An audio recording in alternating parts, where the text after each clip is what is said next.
Hola, bienvenidos y bienvenidas a un nuevo podcast. Hoy sobre protección ejecutiva con un buen amigo y un gran profesional que es Borja Arasun, al que le he robado tiempo de su agenda porque me tiene aprecio, que si no, no le tenéis aquí. No, Y joder. nos va a dedicar un ratito esta mañana para hablarnos de la protección ejecutiva que yo he denominado de alto nivel.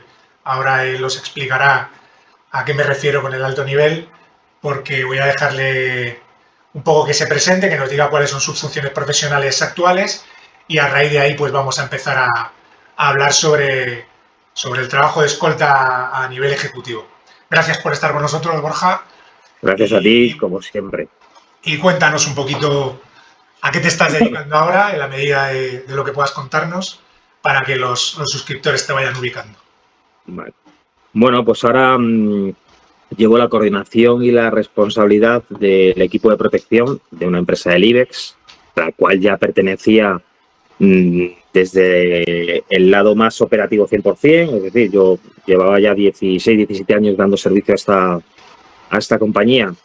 Desde el lado de escolta, desde una empresa de seguridad privada, y bueno, desde hace un tiempo para acá, bueno, ya cogí la responsabilidad y coordinación dentro de la empresa de seguridad y pasé a plantilla de la empresa, y ahora estoy ya directamente en el departamento de seguridad y yo llevo sobre todo, pues no, sobre todo, lo que llevo es la protección de la compañía, pues el desarrollo y la implantación de los sistemas que tenemos en los equipos. Tenemos 4 equipos en concreto, la formación, la coordinación entre ellos, y luego sigo siendo parte operativa, porque uno de los 4 equipos, uno es el que yo llevo más directamente, y no estoy ya en el día a día, pero estoy en los eventos, en los viajes, en los momentos puntuales en los que hay que estar operativo. Sigues haciendo trabajo de campo, ¿no? Sigues estando ahí en el Sí, barro. ahí sigo en el barro porque, bueno, la primera es que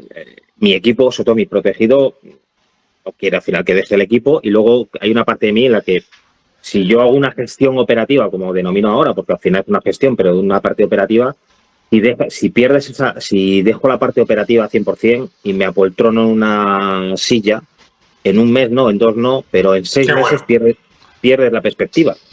Y al final, cuando yo tenga que realizar una modificación en un plan de seguridad Qué bueno. nuestro, o a mí mis compañeros me lleguen, porque al final son compañeros míos, y me lleguen y me digan, tío, tenemos este problema, nos pasa esto. Claro, si tú no lo vives, te cuesta empatizar.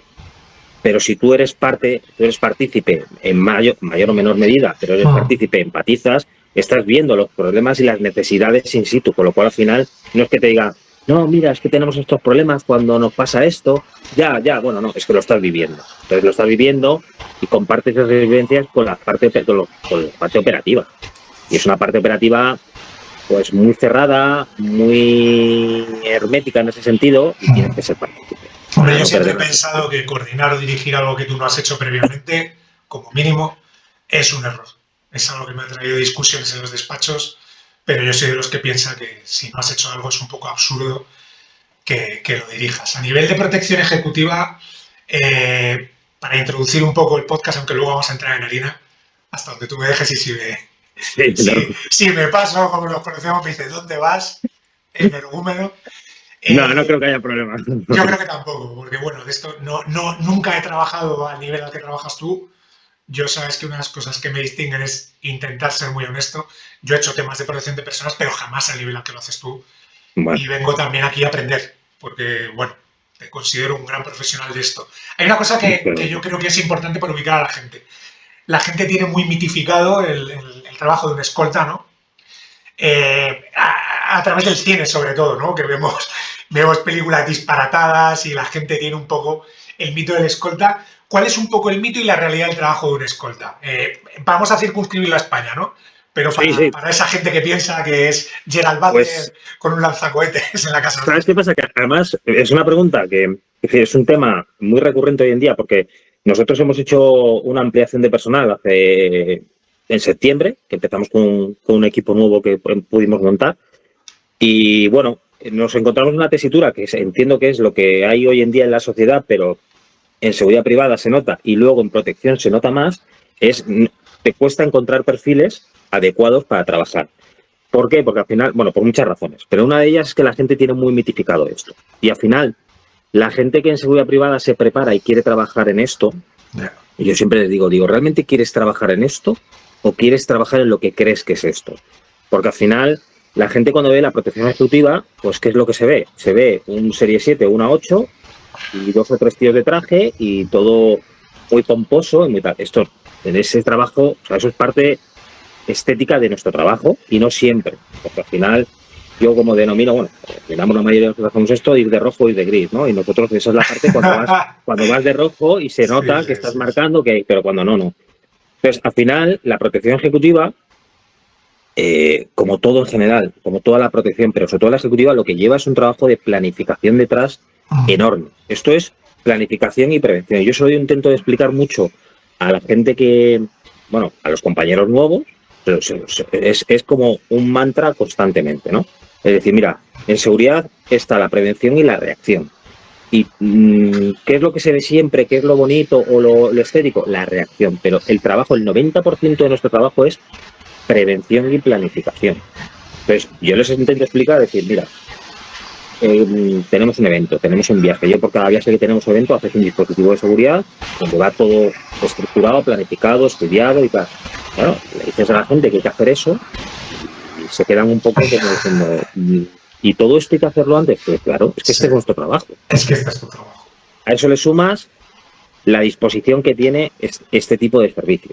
La disposición que es una disposición total. Claro, tú a la gente le tienes que decir, tú tienes un cuadrante, vale, pero mañana has salido un viaje y se acaba el cuadrante. Ya, pero es que mañana es sábado. Y ya.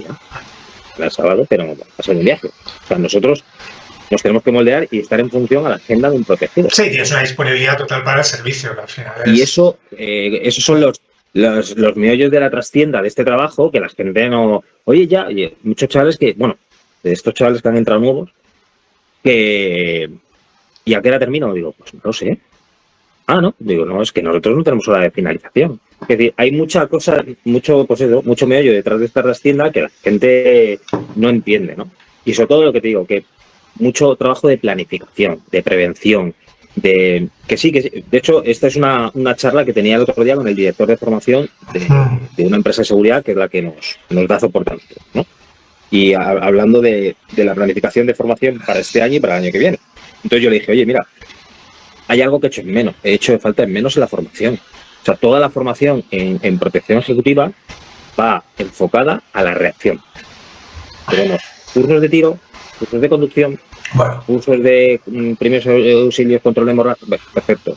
Pero no hay una formación ni un reciclaje en cuanto a toda la planificación previa, a la prevención, a cómo estructurar un servicio, a cómo planificarlo.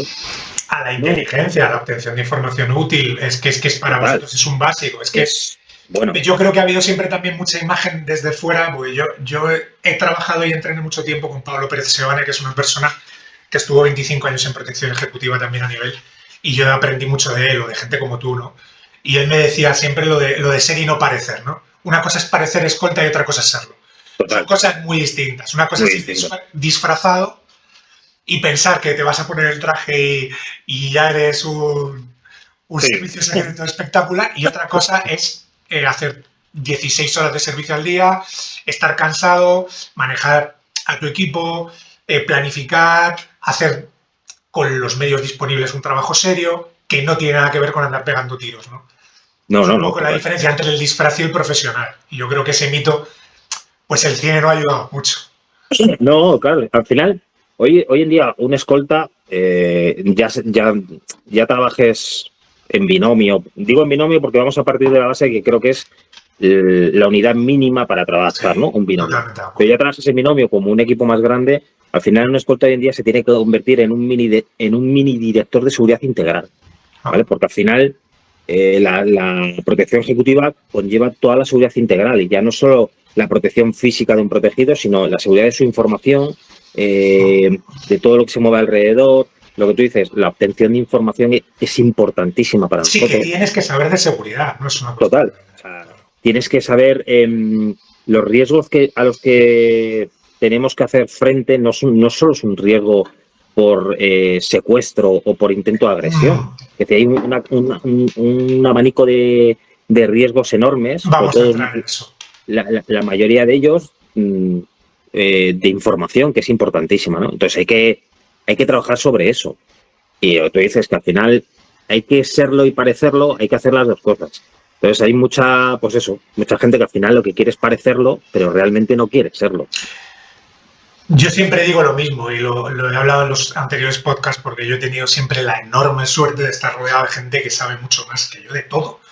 O sea, yo, por ejemplo, que también hablaremos de entrenamiento porque tú has hecho muchísimos años de deportes de contacto. Eres demasiado humilde, ¿eh? Nah, ya te lo digo yo. Que sí. Bueno, pero eso no es aquí lo importante es tú. El tema es que, por ejemplo, en deportes de contacto que tú has entrenado toda tu vida, igual que yo, o en seguridad yo he tenido la suerte de estar rodeado de gente muy buena y todos compartís lo mismo. Siempre lo digo, perfil bajo.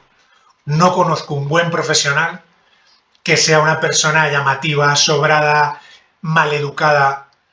No. O sea, no lo conozco, tío. Ni en el GAR, ni en el GEO, ni en privada. No. Es gente normal, con un perfil bajo y con un nivel de humildad muy importante, que demuestra lo que sabe sobre el terreno. No habla de más, no actúa de más. Es una cosa que compartís todo, ¿no? Ese perfil, como digo yo siempre, o lo has dicho tú antes, gris, ¿no? Gris. Una persona que cuando tiene que ser operativa es operativa, pero que no llama la atención. Es una cosa que compartís todos. Mira, ¿sabes? Yo una de las cosas que siempre digo cuando estamos buscando perfiles nuevos, una de las cosas que digo, porque al final puedes tener actitudes y aptitudes, ¿no? Y es verdad que hay algunas que se pueden, o sea, a mí no me importa tanto, depende para qué puesto, ¿no? Pero la experiencia, la formación que tenga una persona, como si la actitud que tenga, porque como yo le he recalcado mucho a las incorporaciones nuevas, digo, esto es un trabajo de equipo. Y eso que estos chavales que han entrado nuevos de momento trabajan solo, ¿vale? Porque están en un servicio que es un servicio de apoyo que hemos montado y trabajan solo. Digo, pero esto es un servicio, esto es un trabajo de equipo. Aunque te quedas lo contrario, es un trabajo de equipo. Y lo primero para mí lo más importante, lo primero es ser buena persona.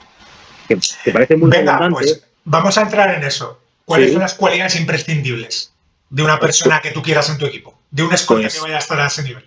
Para mí, lo primero que te digo, aunque suena muy redundante, es ser buena persona. Okay. Porque, digamos, eso es como la matriz de donde ahí sale todo.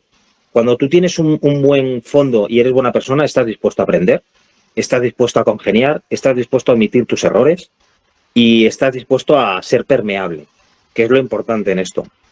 Si a mí pueden venir compañeros con una experiencia terrible y con formación terrible. Te digo terrible de buena, ¿no? O sea, pueden tener muy buena formación y muy buena experiencia, pero a lo mejor no encajan en un equipo, ¿vale? Yo, de los 4 equipos que tenemos, hablo sobre todo el que más llevo yo, el mío. Son 10 compañeros, ¿vale? 10 operativos. Cada uno de su padre y su madre. Los tengo súper dispares, muy dispares. Los hay que van a 45 revoluciones, los hay que van a 33. Tengo la inmensa suerte que tengo uno que, pues tío, el tío es especialista, tiene farmacia, está en el SAMU, con lo cual todo lo que tenga que ver con sanidad se lo reflejo, ¿vale? Tengo otro que va a 33 revoluciones, te digo, pero cada vez que hay que hacer un trabajo más minucioso, más paciente, se lo derivo a él. Tengo otro, es decir, al final los equipos tiene que ser un engranaje. Y ese engranaje cada uno es de su padre y su madre, pero lo importante es que haya esa voluntad de querer pertenecer a un equipo. Eso, vale. Como llave que abra todo. Luego, para mí, yo tengo un rollo en la cabeza, que es lo que siempre, cuando he dado algo de formación, siempre digo que para mí un escolta se tiene que mover en un área que yo llamo el área 42. El área 42 para mí para mí un escolta tiene que ser un 7 en 6 áreas. O sea, no me vale de nada que seas un tío que manejes un coche como Dios y luego no tienes mínimo control de un arma de fuego. No me vale nada que seas un tirador selecto y que a nivel de arma de fuego seas buenísimo si no tienes un control del vehículo adecuado. Te hablo en la parte operativa, ¿no? Sí. Esa parte operativa. Si tampoco no tienes unas nociones mínimas básicas adecuadas de primeros auxilios y control de hemorragia. Si no tienes un nivel de defensa adecuado. Entonces siempre he pensado que creo que el perfil ideal es, como has dicho antes, un perfil gris, que no destaque, que no sea el mejor en nada, pero que sea bueno en muchas áreas y que no coge. Es decir, alguien porque, oye, mira, vamos a un tatami, entrenamos, sabes que es un tío que físicamente está bien, que defiende, que tiene unas nociones bastante adecuadas, vale. Que encima tiene un manejo del arma seguro, bueno, conciso, preciso, de puta manera. Que tiene un conocimiento del área donde nos vamos a mover, muy bueno. Que controla el vehículo automático manual de igual un 4.000 kilos que un 2.500. Que sabe estar. Porque la parte de protocolo y a muchas cosas es muy importante, porque al final en protección ejecutiva tú te estás moviendo digamos, en un nivel social que tú tienes que pasar desapercibido. Entonces, para pasar desapercibido tienes que tener unos conocimientos de protocolo, de saber estar, de cuándo dirigirte a quién, cómo, dónde ponerte, que son importantes. Y la parte de sanidad, pues lógicamente un básico importante de primeros auxilios, de conocimiento de Endesa, de control de hemorragias, y tener un básico bastante adecuado, que si tú tienes una mínima intervención, es verdad que nosotros en protección ejecutiva nos movemos normalmente siempre en grandes ciudades, Sí. donde la respuesta sanitaria es que vas a llegar a un hospital rápido, pero que a lo mejor tienes que poner un torniquete hasta que llegas porque en 2 minutos se te ha ido el protegido. Efectivamente, Sí. efectivamente. De hecho, ha habido cosas, por ejemplo, bueno, no me enrollaré, luego hablamos del tema de... Sí, vamos, todo esto de lo que estás hablando, Borja, o sea, lo vamos a ir desgranando, ¿vale? Estás dando un contexto genérico. Entonces, está genial. A toda esa parte del área 42, que lo digo, a nivel operativo, pues hay que sumarle las cosas que en los últimos años se tienen que ir introduciendo en la protección ejecutiva, que antes se hacía más a grosso modo y ahora es más específica, que es la obtención de información. Sí. Que es, sobre todo, lógicamente, a la que nosotros tenemos normalmente de seguridad privada acceso, que es la obtención de información de fuentes abiertas, pero que todo eso es necesario para poder elaborar todos los planes de seguridad que nosotros tenemos que hacer día a día, porque al final la protección ejecutiva es una planificación constante. Pero entonces hablas de un perfil alto de acceso. O sea, ya estás hablando dentro de la seguridad privada de que para que tú absorbas a una de esas personas nuevas en tu equipo, estás pidiendo un perfil alto. Claro, eso es el idóneo. Ese es el idóneo. ¿Qué es lo que pasa? Que conseguir ese idóneo es muy difícil hoy en día. Porque por ejemplo, puedes tener un idóneo donde tengas un operativo, tengas un tío que funcione muy bien en todas esas áreas, pero a lo mejor coge de una cosa que para mí es la más importante, que es el trabajo en equipo. ¿Sabes? Y sea una nota discordante, porque un gran problema que tenemos en este sector, como en casi todos los sectores masculinos. Sé de lo que me vas a hablar. Me vas a hablar de ego y... Efectivamente, es el ego, ¿no? Entonces, cuando empiezan a salir esos egos y alguno quiere ser el gallo del gallinero, pues se equivoca, porque esto es, lo que te he dicho, es ser gris, esto es compenetrarse, eso es trabajar, es una cosa, a los chavales les digo, te explico mucho, digo, tío, esto es un trabajo en equipo porque tú mañana, yo mañana voy a tener un fallo, porque soy humano y voy a tenerlo. Voy a intentar no tenerlo nunca y cuando lo tenga voy a aprender, pero lo voy a tener. Pero cuando yo tenga un fallo, voy a tener un equipo que me va a respaldar. Y cuando tú tengas un fallo, vas a tener un equipo que te va a respaldar. Y de eso se trata. Pero para eso hay que trabajar en esa forma de familia, de equipo, porque es importantísimo. Hay que renunciar al ego. Total. O sea, eso es una lucha que tenemos ahí, que digamos que tenemos todos los días 2 asaltos. Cada uno, yo tengo mis 2 asaltos diarios con el ego, lo intento dejar apartado y ahí está. Entonces, cuando sale, pues tienes ese problema. Pero luego es que, claro, aquí trabajas 16 horas diarias, haces muchos viajes, al final, tu familia o tu segunda familia es el trabajo. Porque sí, que requieres un nivel de inteligencia emocional y de gestionar grande, relaciones muy grande. Es que al final acabas viviendo con tus compañeros. Es que es así. Y, tío, mañana uno ha discutido con su mujer por el niño y el otro ha discutido con su padre y el otro con sus hijos y llegas al trabajo y, claro, eso es una más función mía, lógicamente, pero es decir, ¿cómo estás? Veo cómo está, pues analizas cómo está cada uno y, pues, a lo mejor ese día varías y dices, mira, tú no vas a ir en el coche adelante, vete atrás. Que hoy te veo un poquito más irascible, que luego hay que aguantar a los protegidos en muchas cosas, ¿no? Claro. Y hay que tener mucha paciencia y mucho tal, y a lo mejor dices, vete tú en el coche de atrás hoy, porque veo que estás un poquito más y lo mismo saltamos por veteneras hoy y no puede ser. Pues eso es muy importante porque ya te digo que es que al final una segunda familia es el trabajo en ese sentido. Se interactúa mucho, se está mucho tiempo juntos, muchos viajes, pasan muchas cosas, que no digo cosas extraordinarias, simplemente cosas del día a día que pasan y que eso une, pero para que una hay que tener ese fondo bueno, que es lo que digo, que seas buena persona. Vale. Pues de verdad que me ha quedado... Además, comparto tu visión. Vale, y cuando, por ejemplo, alguien nuevo va a entrar en tu ámbito, imagínate, tienes una nueva entrevista, ¿cuál dirías que es el error más habitual que comete el aspirante? La persona que se va a enfrentar a, hostia, me han dado la oportunidad, voy a entrevistarme con Borja, porque mi sueño de entrar en un equipo de protección tal se ha cumplido. ¿Cuál es el error más habitual que te encuentras en esos perfiles? Pues lo más habitual es aparentar ser. Quiero decir, no, yo esto ya sé hacerlo, esto ya lo he hecho, o el querer aparentar que tiene un gran conocimiento de esta materia o una gran experiencia cuando no es así. Y eso es muy habitual. De hecho, es raro que te pase lo contrario, que me ha pasado con uno de los chicos que ha entrado. El chaval me ha dicho, dice, Borja, yo empiezo de cero. El tío es lo más humilde del mundo. Quiero aprender. Y el tío quiere aprender. Pero en general, el error más habitual en una entrevista, cuando alguien quiere entrar, es, pues es decir, como engrandecerse un poco, que está bien, porque al final tú cuando estás en una entrevista tienes que dar la mejor sensación que tengas de ti, pero que sea real. Que no me vale, pues no, sí, pues eso, venirse un poco arriba en ese sentido y engrandecerse, como pues el querer aparentar, el querer ser. Y no, vamos a quitarnos, porque volvemos a lo mismo. Esto hay que ser perfil muy gris y pasar muy desapercibido y empezar de nuevo y aprender y permear, porque además, como digo, todos aprendemos todos diariamente de todo.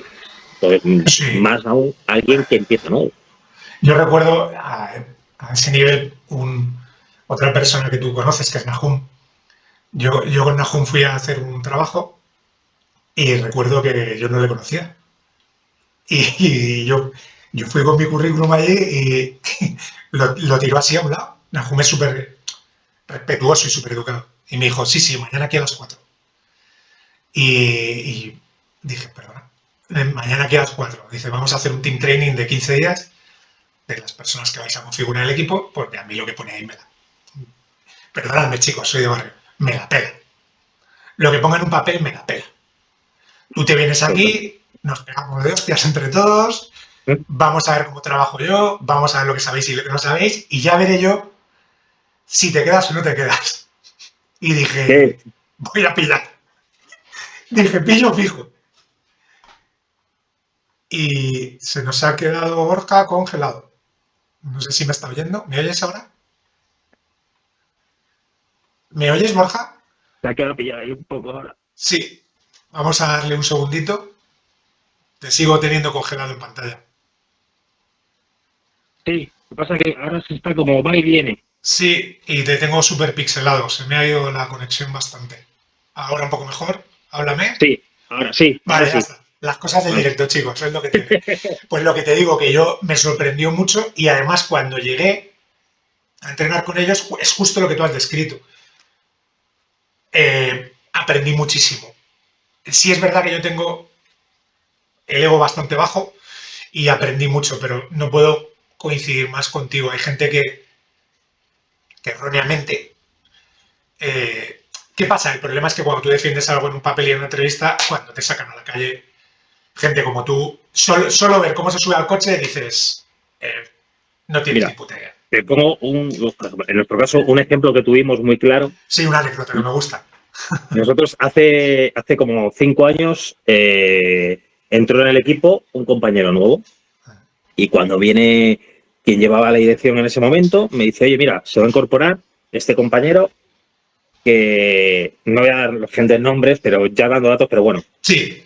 Ex marine, ¿vale? En teoría estuvo trabajando en Blackwater. Maravilloso.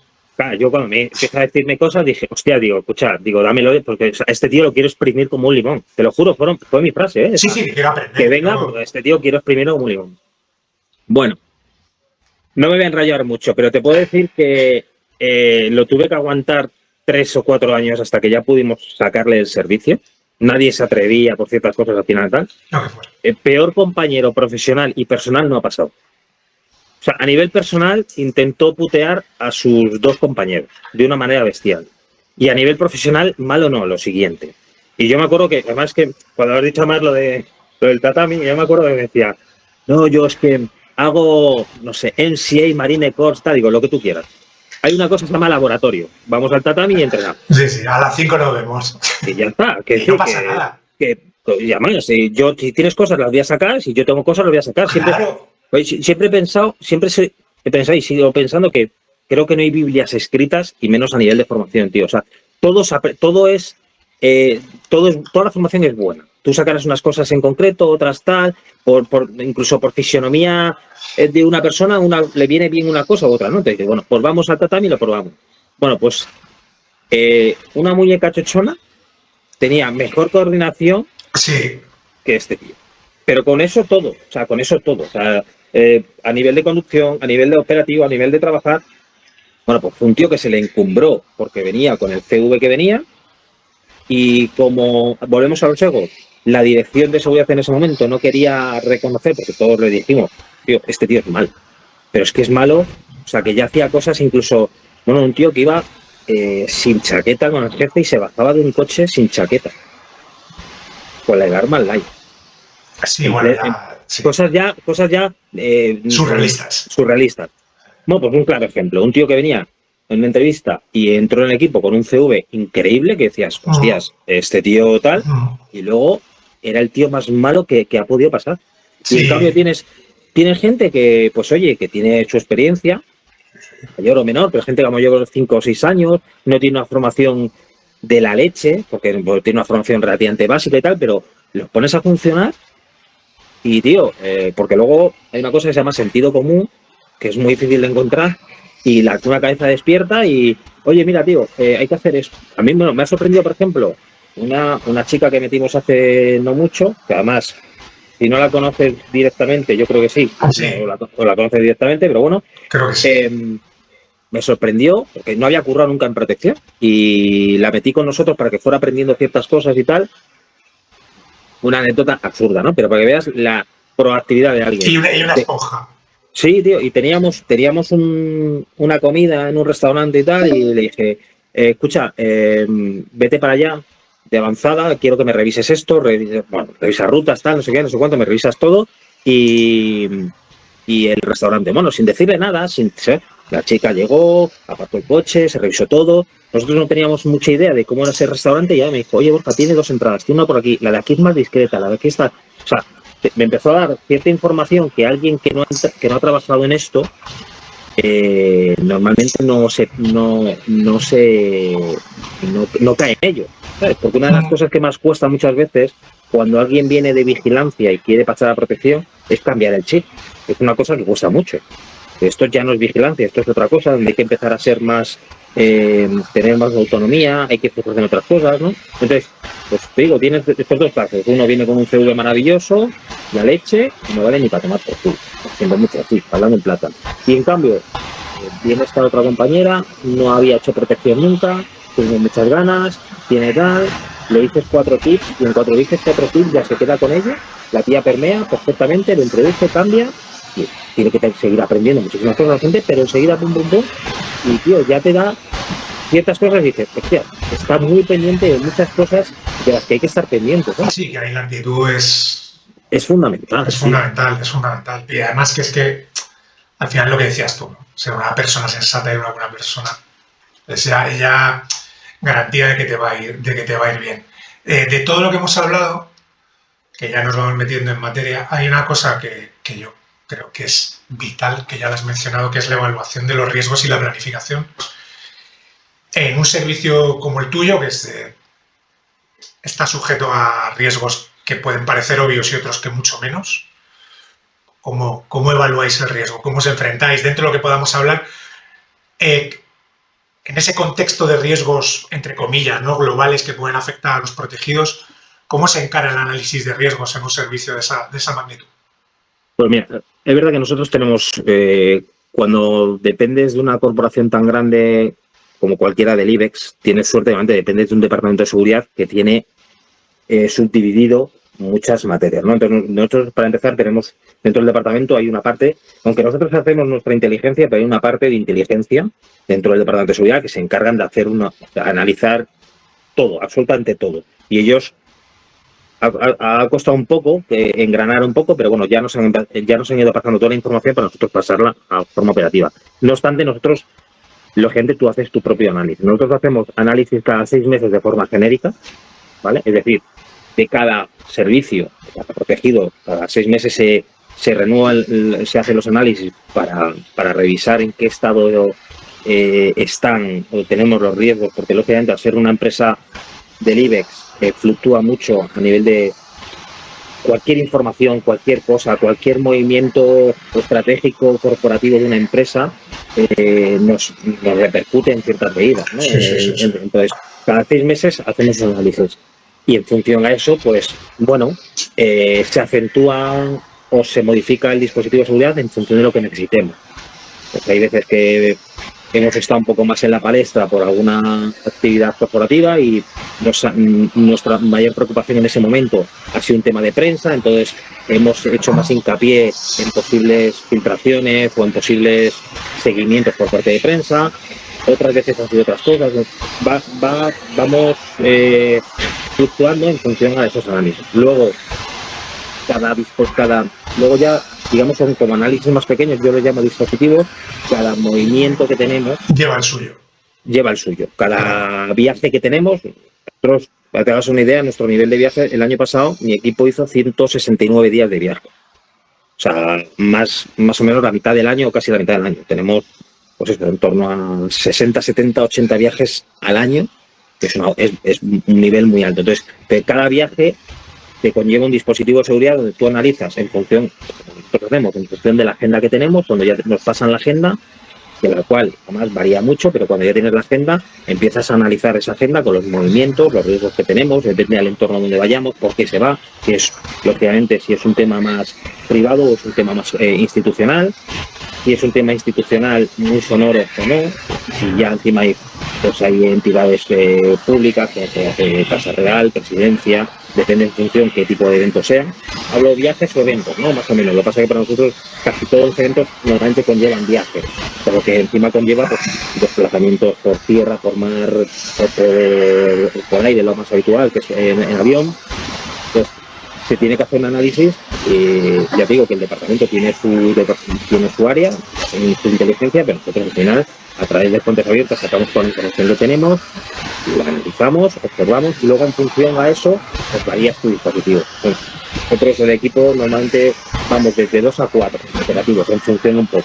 Y a lo mejor un viaje o un evento que tenías planteado para ir 3, pues cuando tú has empezado a analizar la agenda y has empezado a ver cómo están los temas, están las cosas, dices, de 3 vamos a ir 4.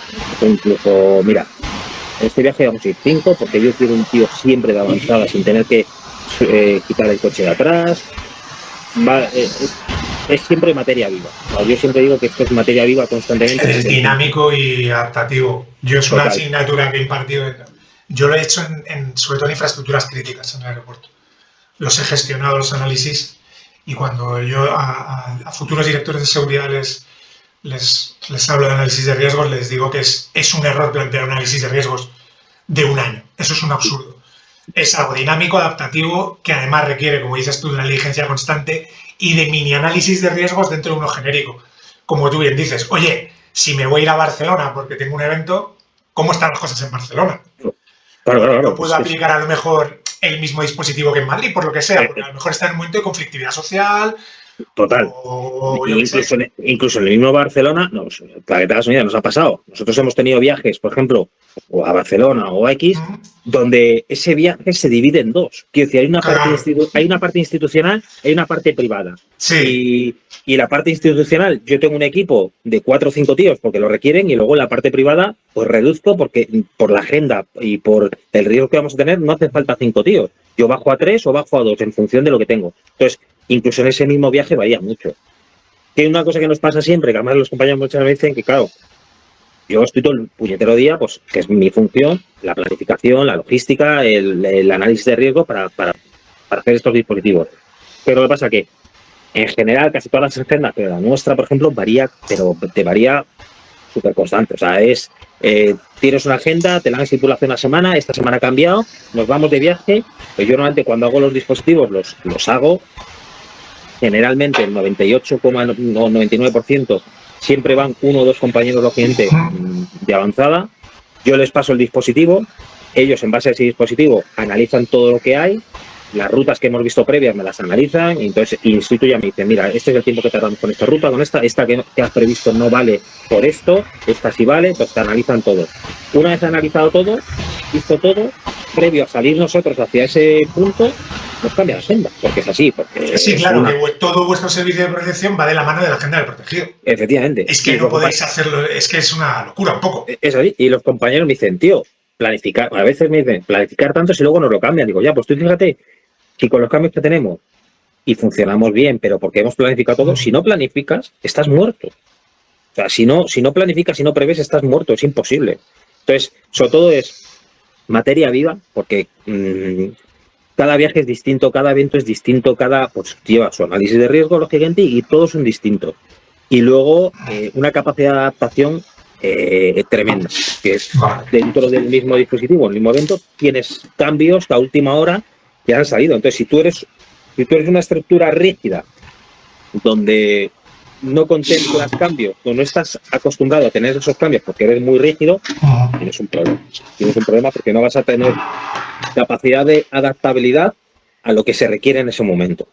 Nos ha pasado, es que cosas sencillas como que un evento iba un solo protegido y de repente han venido otras 2 personas, otros 2 altos directivos que, bueno, pues eran de un nivel que mejor no llegan a tener el riesgo que tiene el nuestro, pero sí cierto nivel. Entonces tienes que adaptarte para dar una protección integral a ese grupo, o al revés, ha cambiado. Entonces no puedes ser rígido. En esto si eres rígido, o sea, puedes ser rígido entre cierta medida, tasa real.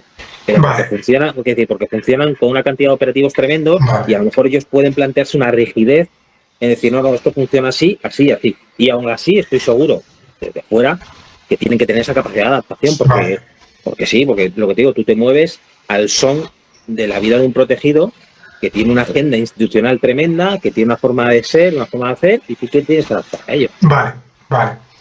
Aquí me vais a permitir un mini corte y ahora os explicaré por qué.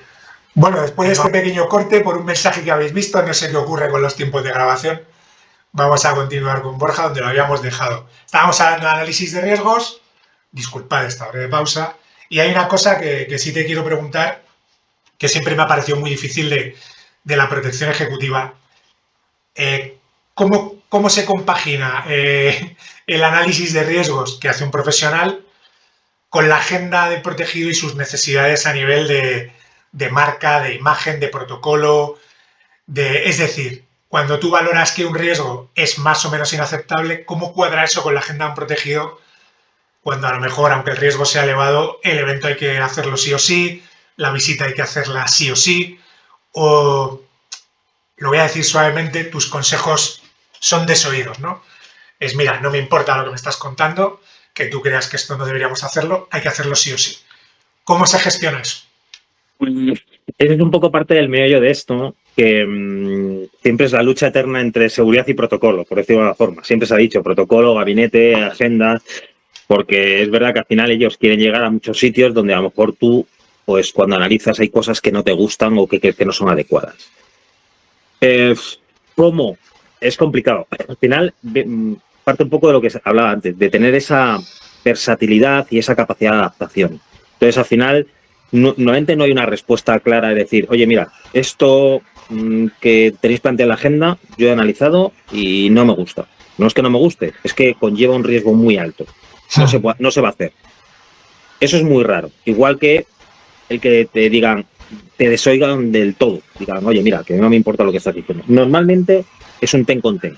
Claro, esto también es un trabajo previo hecho, quiere decir, una de las cosas fundamentales en la protección ejecutiva también es tener unas buenas relaciones internas en tu estructura.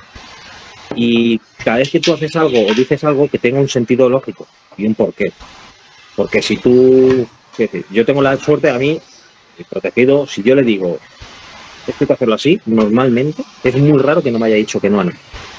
O sea, es muy raro. ¿Pero por qué? Porque al final, una de las cosas que yo siempre digo que para que una protección ejecutiva funcione muy bien es tener un buen timing con el jefe. Un buen timing es saber, yo para que te hagas una idea, mi protegido no quería seguridad, no quería nada. Y bueno, pues a base de saber dónde tienes que darle un poquito de espacio y saber dónde no, él va viendo los porqués, ¿no? Pues a él, por ejemplo, pues le gustan mucho ciertas actividades deportivas con mucha confluencia de público, y aquí lo siento mucho, pero aquí el equipo de seguridad tiene que ser así. Y él entendía que si yo le decía que sí era porque tenía que ser de esa forma.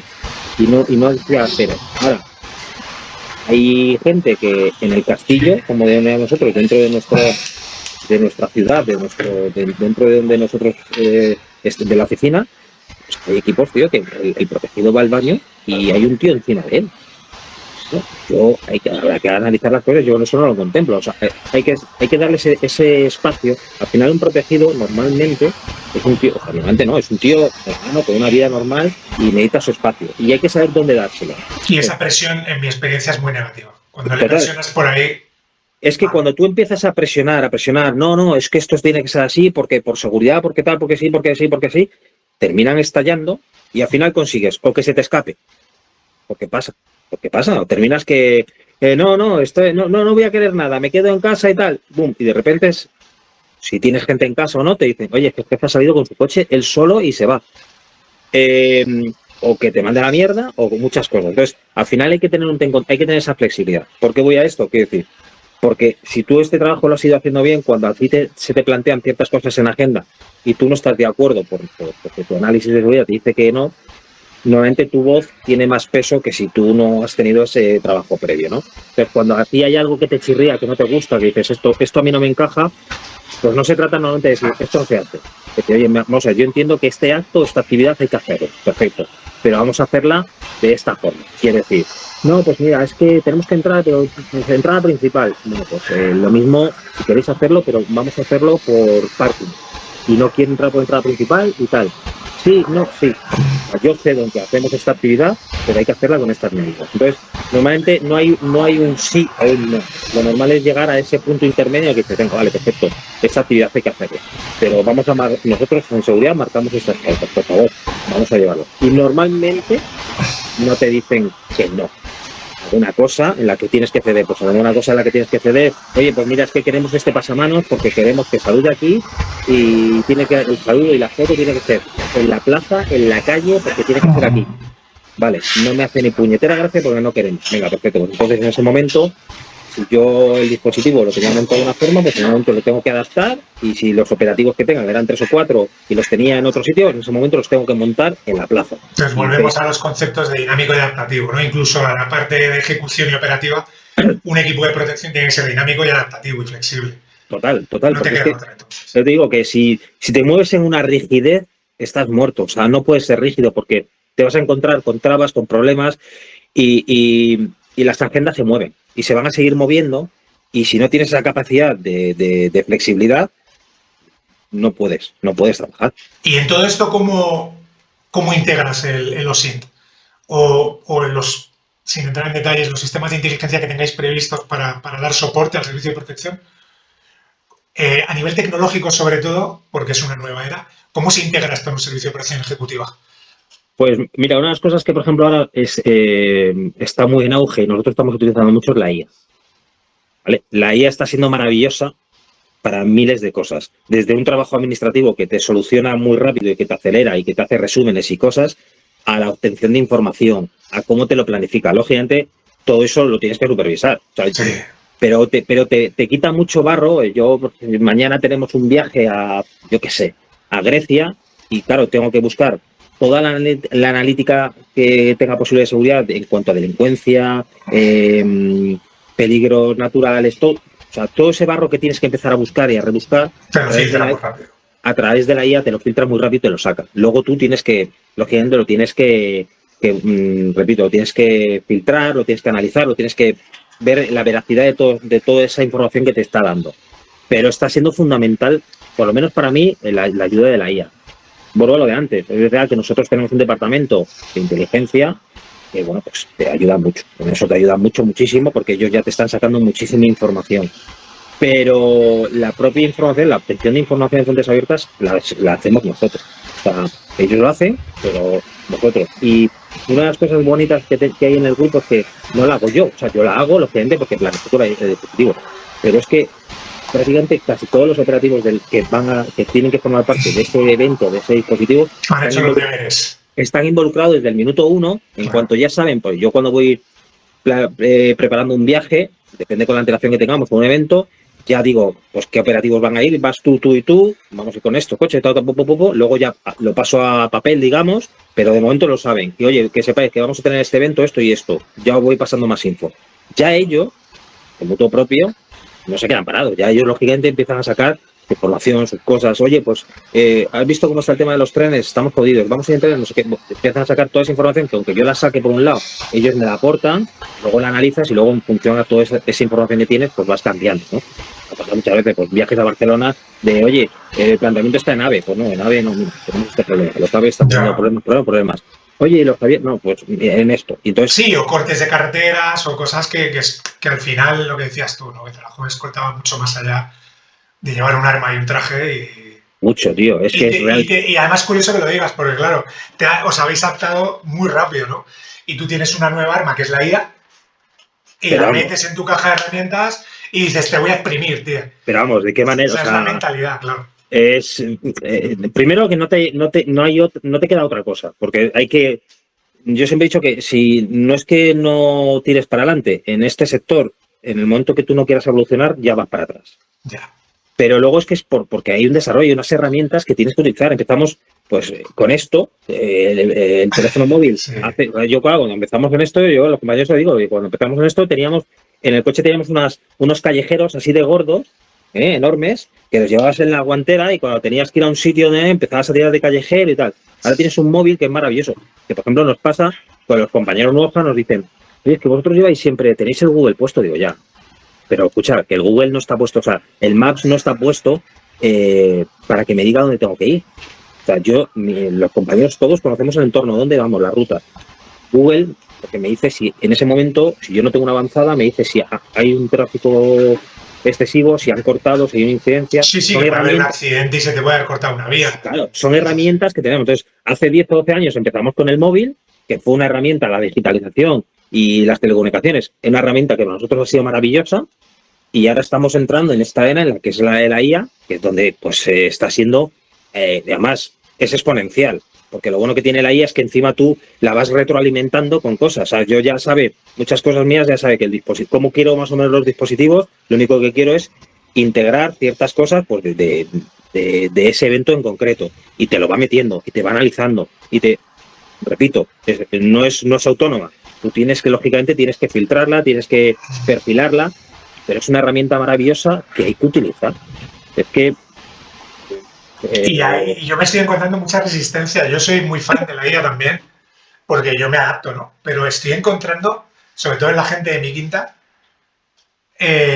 hostia, es una resistencia importante, ¿no? Que ya hablas de la IA y es como si fuera un monstruo. Es como una resistencia de, es que se pierde la esencia, no se pierde nada. O sea, es lo que dices tú.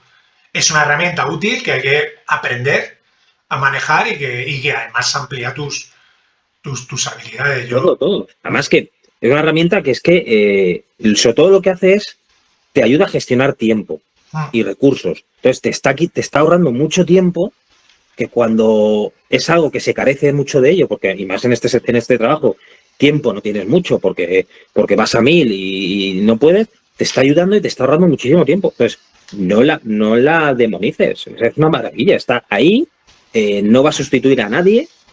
De momento, en ciertos ámbitos está claro que tendrá sus cosas, pero bueno, en otros ámbitos, pero a nosotros simplemente es una herramienta que nos ayuda muchísimo y hay que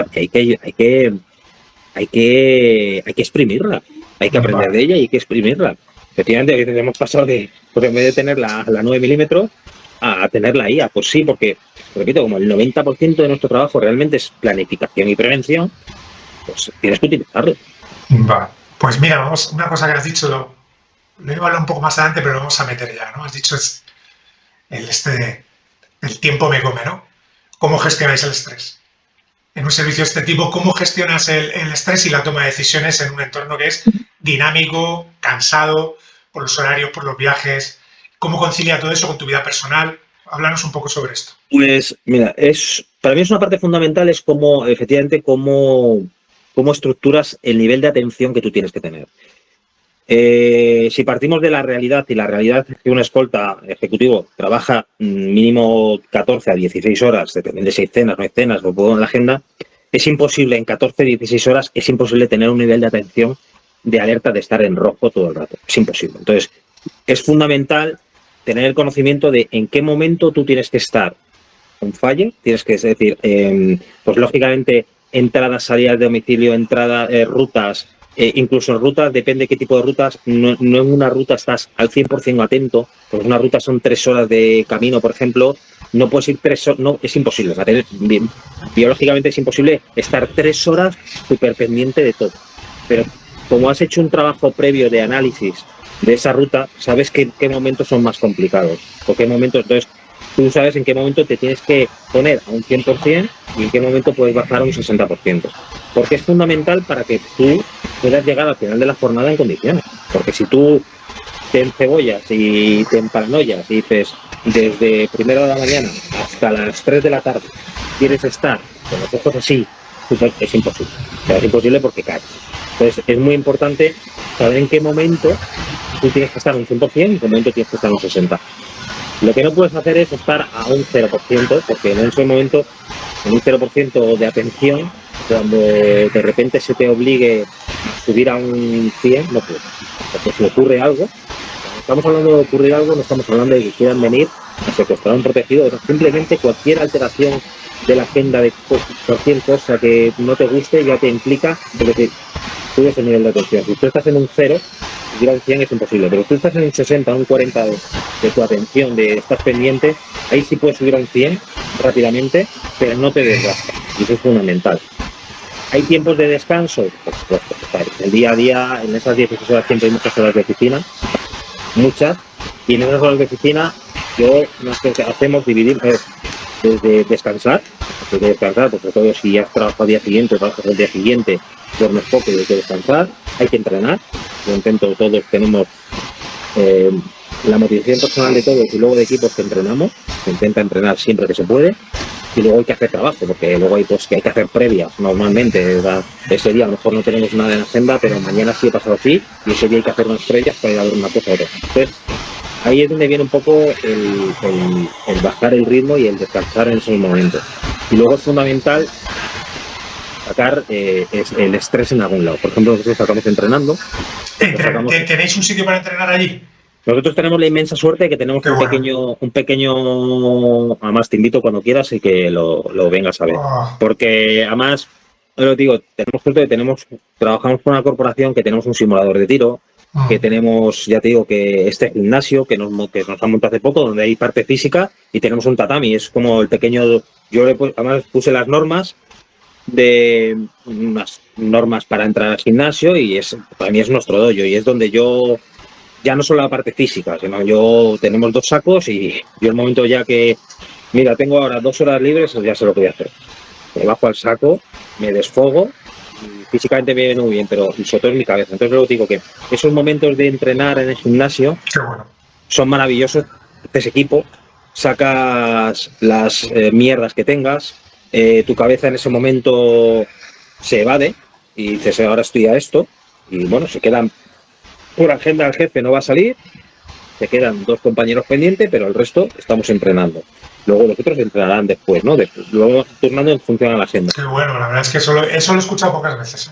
Pues tenemos... No es lo habitual. No es lo habitual. Por eso es verdad que yo siempre, cuando hablamos alguna cosa en protección, es verdad que yo hablo un poco, gracias a Dios, desde el idílico. Pues es un equipo grande, donde tenemos medios, donde tal... Pues yo tengo muchos compañeros y amigos, tío, que están en servicios que son un binomio. Son ellos 2 solos y pues no tienen...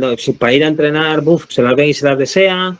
Cuando tienen que hacer previas y ver rutas, pues o va uno solo y se queda uno con la jefe. Es complicado. Yo sé que eso es muy complicado. Yo hablo siempre un poco, es verdad, desde un poco el idílico, porque es una corporación grande, con equipo grande, con medios.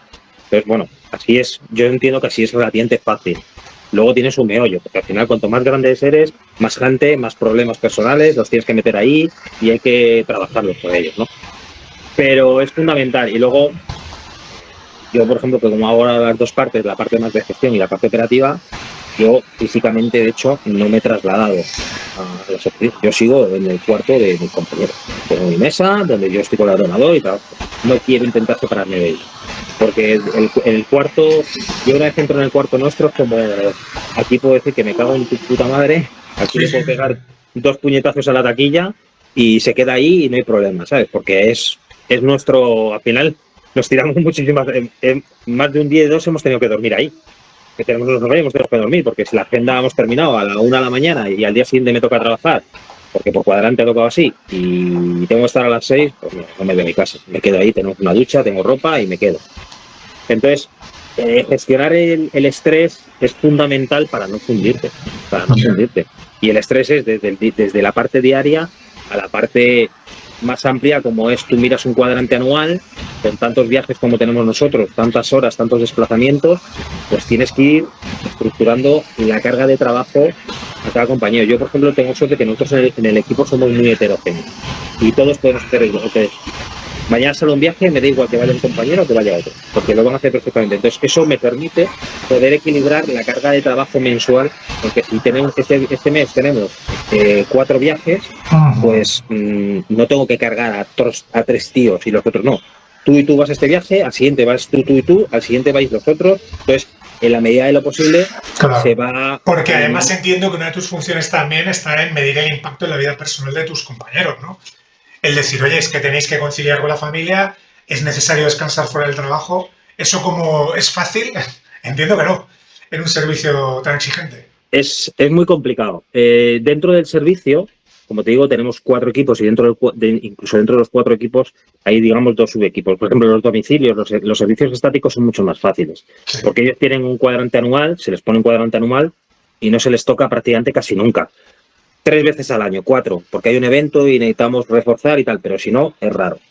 Los equipos dinámicos, y digo, hablo más sobre todo el mío, repito, por la carga de trabajo que tiene, no por otra cosa. La carga de trabajo que tiene a nivel de viajes es muy complicado. Yo les hago 7 cuadrantes a la semana, porque es que de repente, desde secretaría me han dicho, mañana hay un viaje a Barcelona. Hostias, mañana, pues espérate. Pues uno que estaba librando hoy, niño, te tienes que ir. Venga, vale. Y no dicen ni mu.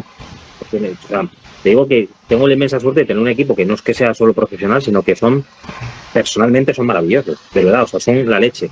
Y no dicen ni mu. Entonces, claro, tienes que, pues igual que dan, tienes que darle. Yo, por ejemplo, o sea, necesiten lo que necesiten días, cuando los han necesitado, siempre se les ha dado. He hecho los encajes de bolillos que he podido.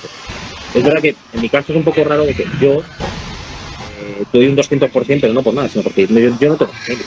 Yo no estoy casado, no tengo niños, yo tengo a mis padres, entonces yo tengo un nivel de involucración que a mí no me importa, porque yo vivo por y para ello, pues yo entiendo que a veces me cuesta, porque exijo mucho, pero también intento darles mucho, pero yo entiendo que al final, pues tengo uno de los compis, tío, que joder, está todo el día pegándose con el niño, tiene problemas, tiene tal. Si yo le veo a viajes, sé que es un problema, pues intento que viaje menos.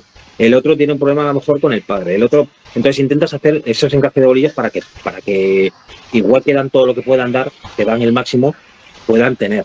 Porque es que si no es imposible. O sea, esta es una de las profesiones que tenían los mayores índices de separación que había, de divorcio. Y es normal, porque al final... Entonces, yo no quiero eso. O sea, yo no, y aparte que por lo que veo tú tienes que conjugar una parte muy operativa con una parte de liderazgo muy importante, porque al final es el líder de un equipo que tiene un trabajo complicado. Y tienes también que gestionar personas dentro de ese trabajo. Y es un estilo de liderazgo que comparto. Pero digo que lo complicado de esto ya no es, pues lo que volvemos al inicio de la charla, ¿no? Que no es lo bonito de esto, o sea, lo complicado de esto no es ya los riesgos que puedas tener, las amenazas, el trabajo en sí. No, lo complicado muchas veces de esto es compaginar todo ¿sabes? El día a día en un equipo, cosas personales, con la logística, con lo que se te está exigiendo desde arriba. Claro, yo al final soy el muelle, ¿no? Desde arriba me exigen, salen estos viajes a esto, hay que tener este marco de calidad, hay que hacer esto, pero por abajo tengo los chicos. De hecho, bueno, ahora tengo ahí uno de los handicap que quiero intentar, que, bueno, que siempre un tema económico. Yo a mis chicos necesitan sí o sí una retribución, pero ya no por un tema, es por demostrar la valía que tienen todo lo que están dando, porque dan, de verdad, dan mucho. Yo cuando hablas con otros equipos, es que en España, por ejemplo, la protección ejecutiva, yo me quedo mucho con eso. O sea, aquí ha habido equipos grandes que funcionan bien, pero luego, por ejemplo, vacaciones no se da seguridad con protección. Fines de semana muchas veces no dan, pues no, el fin de semana no, porque es parte de personal, pero no entiendo. O sea, yo entiendo que eso conlleva más trabajo, más dinero, vale, perfecto, pero si estamos a un nivel de seguridad alto, la gente se confunde muchas veces con decir, no, es que nosotros damos un perfil más bajo, no, nosotros somos un perfil bajo, son lagunas de seguridad. Un perfil bajo es que yo me amoldo y aquí en vez de 3 somos 2, o aquí doy, yo qué sé, le doy 200 metros en vez de 10. Pero estos son perfiles bajos. Lo que estamos haciendo en muchos sitios son lagunas. No, se va de vacaciones, nosotros cerramos y ya no damos servicio hasta el 31 de agosto. Y son cosas que no entiendo. Claro, nosotros nos hemos pegado por hacer una seguridad integral siempre. Y vaya donde vaya, estamos nosotros. A nivel nacional, internacional, en internacional lo que hacemos es se evalúa. Hay veces que vamos, hay veces que no, porque como esta corporación tiene... Sí, la deriváis en las sedes claro, de allí, donde en las delegaciones. Eso es. Y donde no, pues se contrata gente y se pone gente, a lo mejor va uno nuestro o no, depende. Pero la seguridad integral tiene que ser integral, que al final un presidente del IBEX es presidente del IBEX 24 horas, 365 días al año. Lo que pasa que yo creo que también en España ha habido un detrimento de la sensación de inseguridad, sobre todo yo la viví trabajando y viví su cese trabajando también, me refiero a ETA. Yo creo que el nivel de seguridad en España es alto y a veces eso es problemático. Más allá del nivel presupuestario, yo creo que aquí hay ya no solo protegidos, sino entidades que no comprenden que la seguridad de un protegido solo puede ser integral. Total. Es que no hay otra manera de plantearlo. O sea, no puedo protegerle de lunes a miércoles. No. Es una cosa absurda, ¿no? Pero yo creo que entra en tema presupuestario y entra también una percepción de, como digo yo, de cubrir el expediente, ¿no? Pues tenemos algo a medias, cubrimos, sí tenemos seguridad, pero no, luego le dejamos sus espacios. Al final, en esas brechas, no lo quiera Dios, es donde ocurren cosas. Cuando ese fin de semana no está el equipo operativo y hay un apretón para el cliente. Es que al final mira, esta discusión la tuve hace ya muchos años cuando entré en esta corporación, con un jefe que teníamos, me dijo, no, bueno, fin de semana, y ya, claro, me acuerdo que además el compañero tenía yo, que es muy, muy amigo y al que he aprendido muchas cosas, que ahora vuelve a estar conmigo, que tenemos un convenio con la AME. Y claro, me decía, ¿qué es eso de la AME? Decía el jefe este, ¿no? Digo, la Asociación de Malos de España. Entonces hemos llegado a un acuerdo en que de lunes a viernes, de 11 a 7 de la mañana, no van a hacer nada, y el fin de semana hay que descansar y tampoco van a hacer nada. No sé, o sea, quiero decir que el malo es malo y el malo es más malo que nosotros y más listo. Y va a hacer su análisis de riesgos y va a hacer su seguimiento, su trabajo de inteligencia y va a decir, a ver, sí, mira, vaya sobre todo a vuestro nivel. El que vaya por vuestros protegidos, estamos hablando, cuidado, cuidado, que requiere un nivel de planificación de 3 pares de cojones. No, por eso, o sea, entonces, ellos van a hacer la brecha, lógicamente. Si yo quiero hacer algo contra un protegido que tiene seguridad en X momentos, pues lógicamente voy a hacer un seguimiento durante 3 semanas y voy a decir, tiene este patrón y los viernes por la tarde se queda solo. Pues ya está. Pues entonces, pero eso es muy lo que tú dices. Vivimos, es verdad que los niveles de seguridad en este país pues son relativamente altos, aunque se empiezan a depreciar muchas cosas, sí, pero son altos, pero se cubren muchos expedientes por niveles de seguros, por muchas cosas es cubrir muchas veces expedientes. Sí. Si tienes suerte, te escuchan y consigues hacer entender que que si no pasa nada es porque hay una prevención, porque esto es preventivo, porque hay que estar, porque hay que ver, porque hay que... Si tienes la suerte de que te escuchen, pues bueno, más o menos podrás querer más siempre, porque al final, pues tú lógicamente tiendes a... La seguridad 100% no existe, pero quiero llegar a ese 99,99%, sí. Y eso conlleva recursos, dinero, tal gente, pero hay que tener esa flexibilidad de decir, bueno, vale, pues aquí no, pero no me escatimes más, porque aquí entonces ya empezamos a cojear y a tener vacíos. Pero bueno, si más o menos te entienden, pues oye, repito, estoy en un servicio, hay un departamento que escucha, a veces cuesta, pero escucha, y pues a nivel de medios o de gente, pues oye, vamos consiguiendo... Es la eterna pelea presupuestaria que yo he vivido también desde los despachos, que es un poco entender siempre la seguridad como un coste. Sí. Porque es muy difícil demostrar el beneficio, aunque se puede. pero como no produces tuercas y las vendes con un margen de un 25%, es como complicado, ¿no? Entender que esto tiene un beneficio. Por ejemplo, proteger, en tu caso, a una figura clave para una corporación que es representativa de la corporación en sí. O sea, el daño reputacional es brutal a nivel de coste. Entonces dices, coño, es que sí tiene un beneficio. ¿Qué pasa? Que no es tangible en euros, ¿no? Claro. Entonces, yo siempre he visto esas peleas. Es que esto es un coñazo, porque es un coste, y es que estos protocolos... Digo, ya. Pero ahora tú planteate el coste de que ocurra algo. ¿Cómo dañaría a tu corporación que la cabeza visible aparezca desprotegida y te la secuestren o le pase algo o planteate? Sí. Pero bueno, es una pelea hablábamos complicada. gran parte de nuestro trabajo es la protección de la información, de nuestro protegido. Y cualquier cosa que pueda salir, cualquier minucia que pueda salir, mañana sale en prensa y en bolsa te baja un 2%, y es que un 2% de una corporación de estas que está en el IBEX, estás hablando de miles de millones. Con lo cual, ahí ya tienes de forma más tangible. Pero es verdad que, por ¿Y cómo desgracia... gestionáis eso?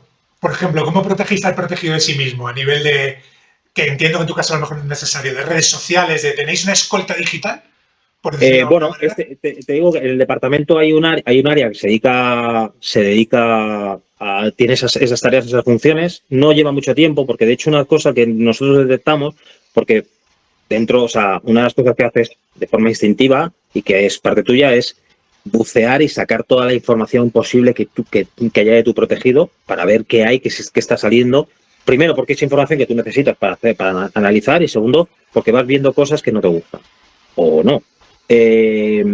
Hace tiempo no me pasó que yo, por ejemplo, nosotros detectamos un perfil falso en Facebook de nuestro protegido. Lo pusimos en conocimiento. Pero lo que pasa es que luego, al bucear más, vi que había no un perfil falso solo, sino que había como una sociedad de perfiles falsos de alta sociedad. O sea, el perfil falso de mi protegido interactuaba con el perfil falso del CEO de otra empresa y otra tal. Entonces eso lo pusimos en conocimiento al Departamento de Seguridad, y luego ellos ya toman cartas en ello, porque ahí ya entra el Departamento de Seguridad, pero también entra el de Comunicación. O sea, ahí ya, al ser una corporación tan grande, hay muchas áreas que entran y se encargan de ello. Entonces, hacen más ese trabajo, lo hacen más ellos. Nosotros lo hacemos.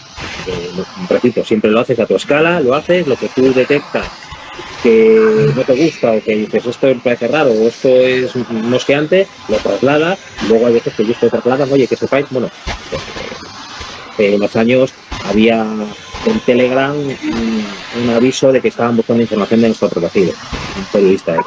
Y entonces, pues eso no lo habíamos visto, nos lo pasaron. Entonces, bueno, pues te pasan esa información. Entonces, en ese momento volvemos a las mismas. El análisis a lo mejor no me acuerdo.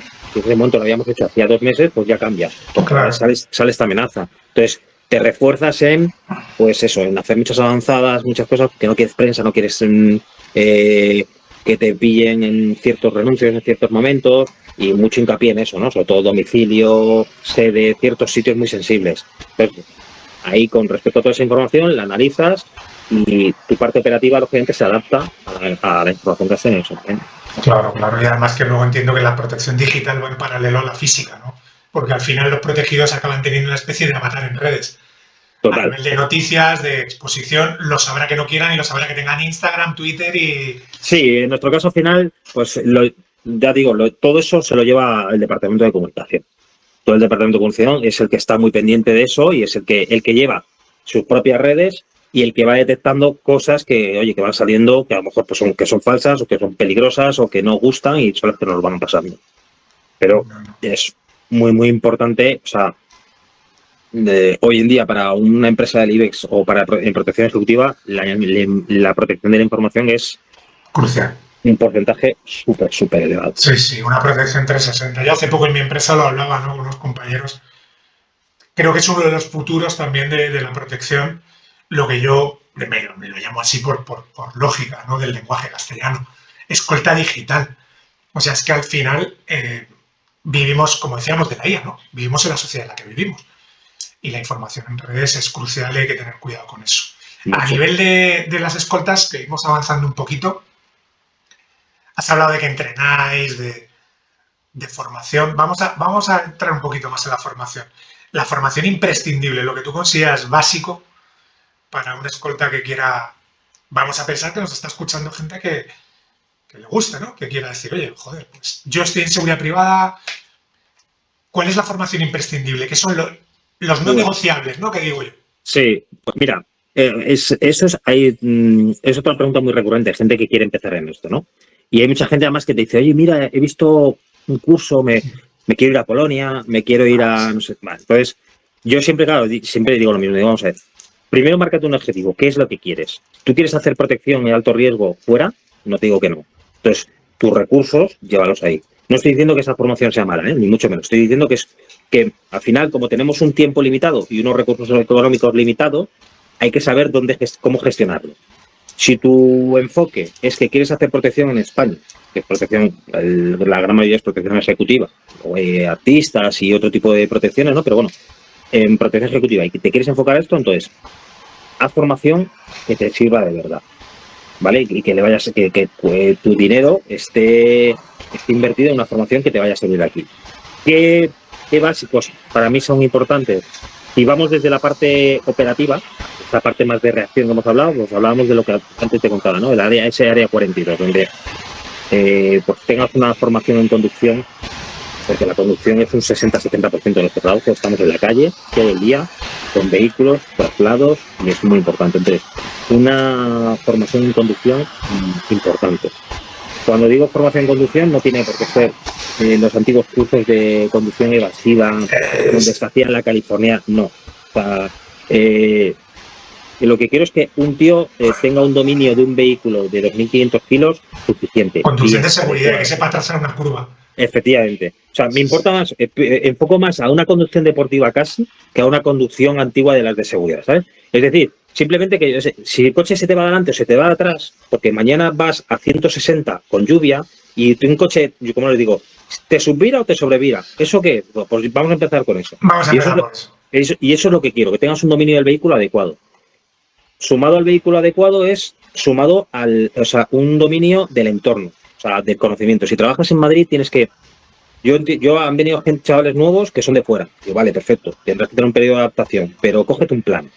Y quiero que geográficamente tengas muy localizada ciertas cosas, tengas una estructura muy clara de tu ciudad, de dónde te vas a mover, el entorno donde te vas a mover. Luego, a partir de ahí, ampliar conocimiento, pero que sepas que si yo te digo que mañana tenemos que ir a una clínica que está en Usera, sepas que no es en Plaza Castilla, sino que es en el sur, para que tengas muy claro un conocimiento geográfico de donde te vas a mover. A nivel tiro, lógicamente, pues un nivel adecuado del conocimiento del arma, porque es el otro arma que tenemos, y eso es otra cosa que, bueno, ya hablaremos tranquilamente si quieres, que es pues que el problema que tenemos en la protección ejecutiva es que solo como arma de dotación solo tenemos la 9 mm Parabellum. Absurdo. Y es absurdo. Que es absurdo.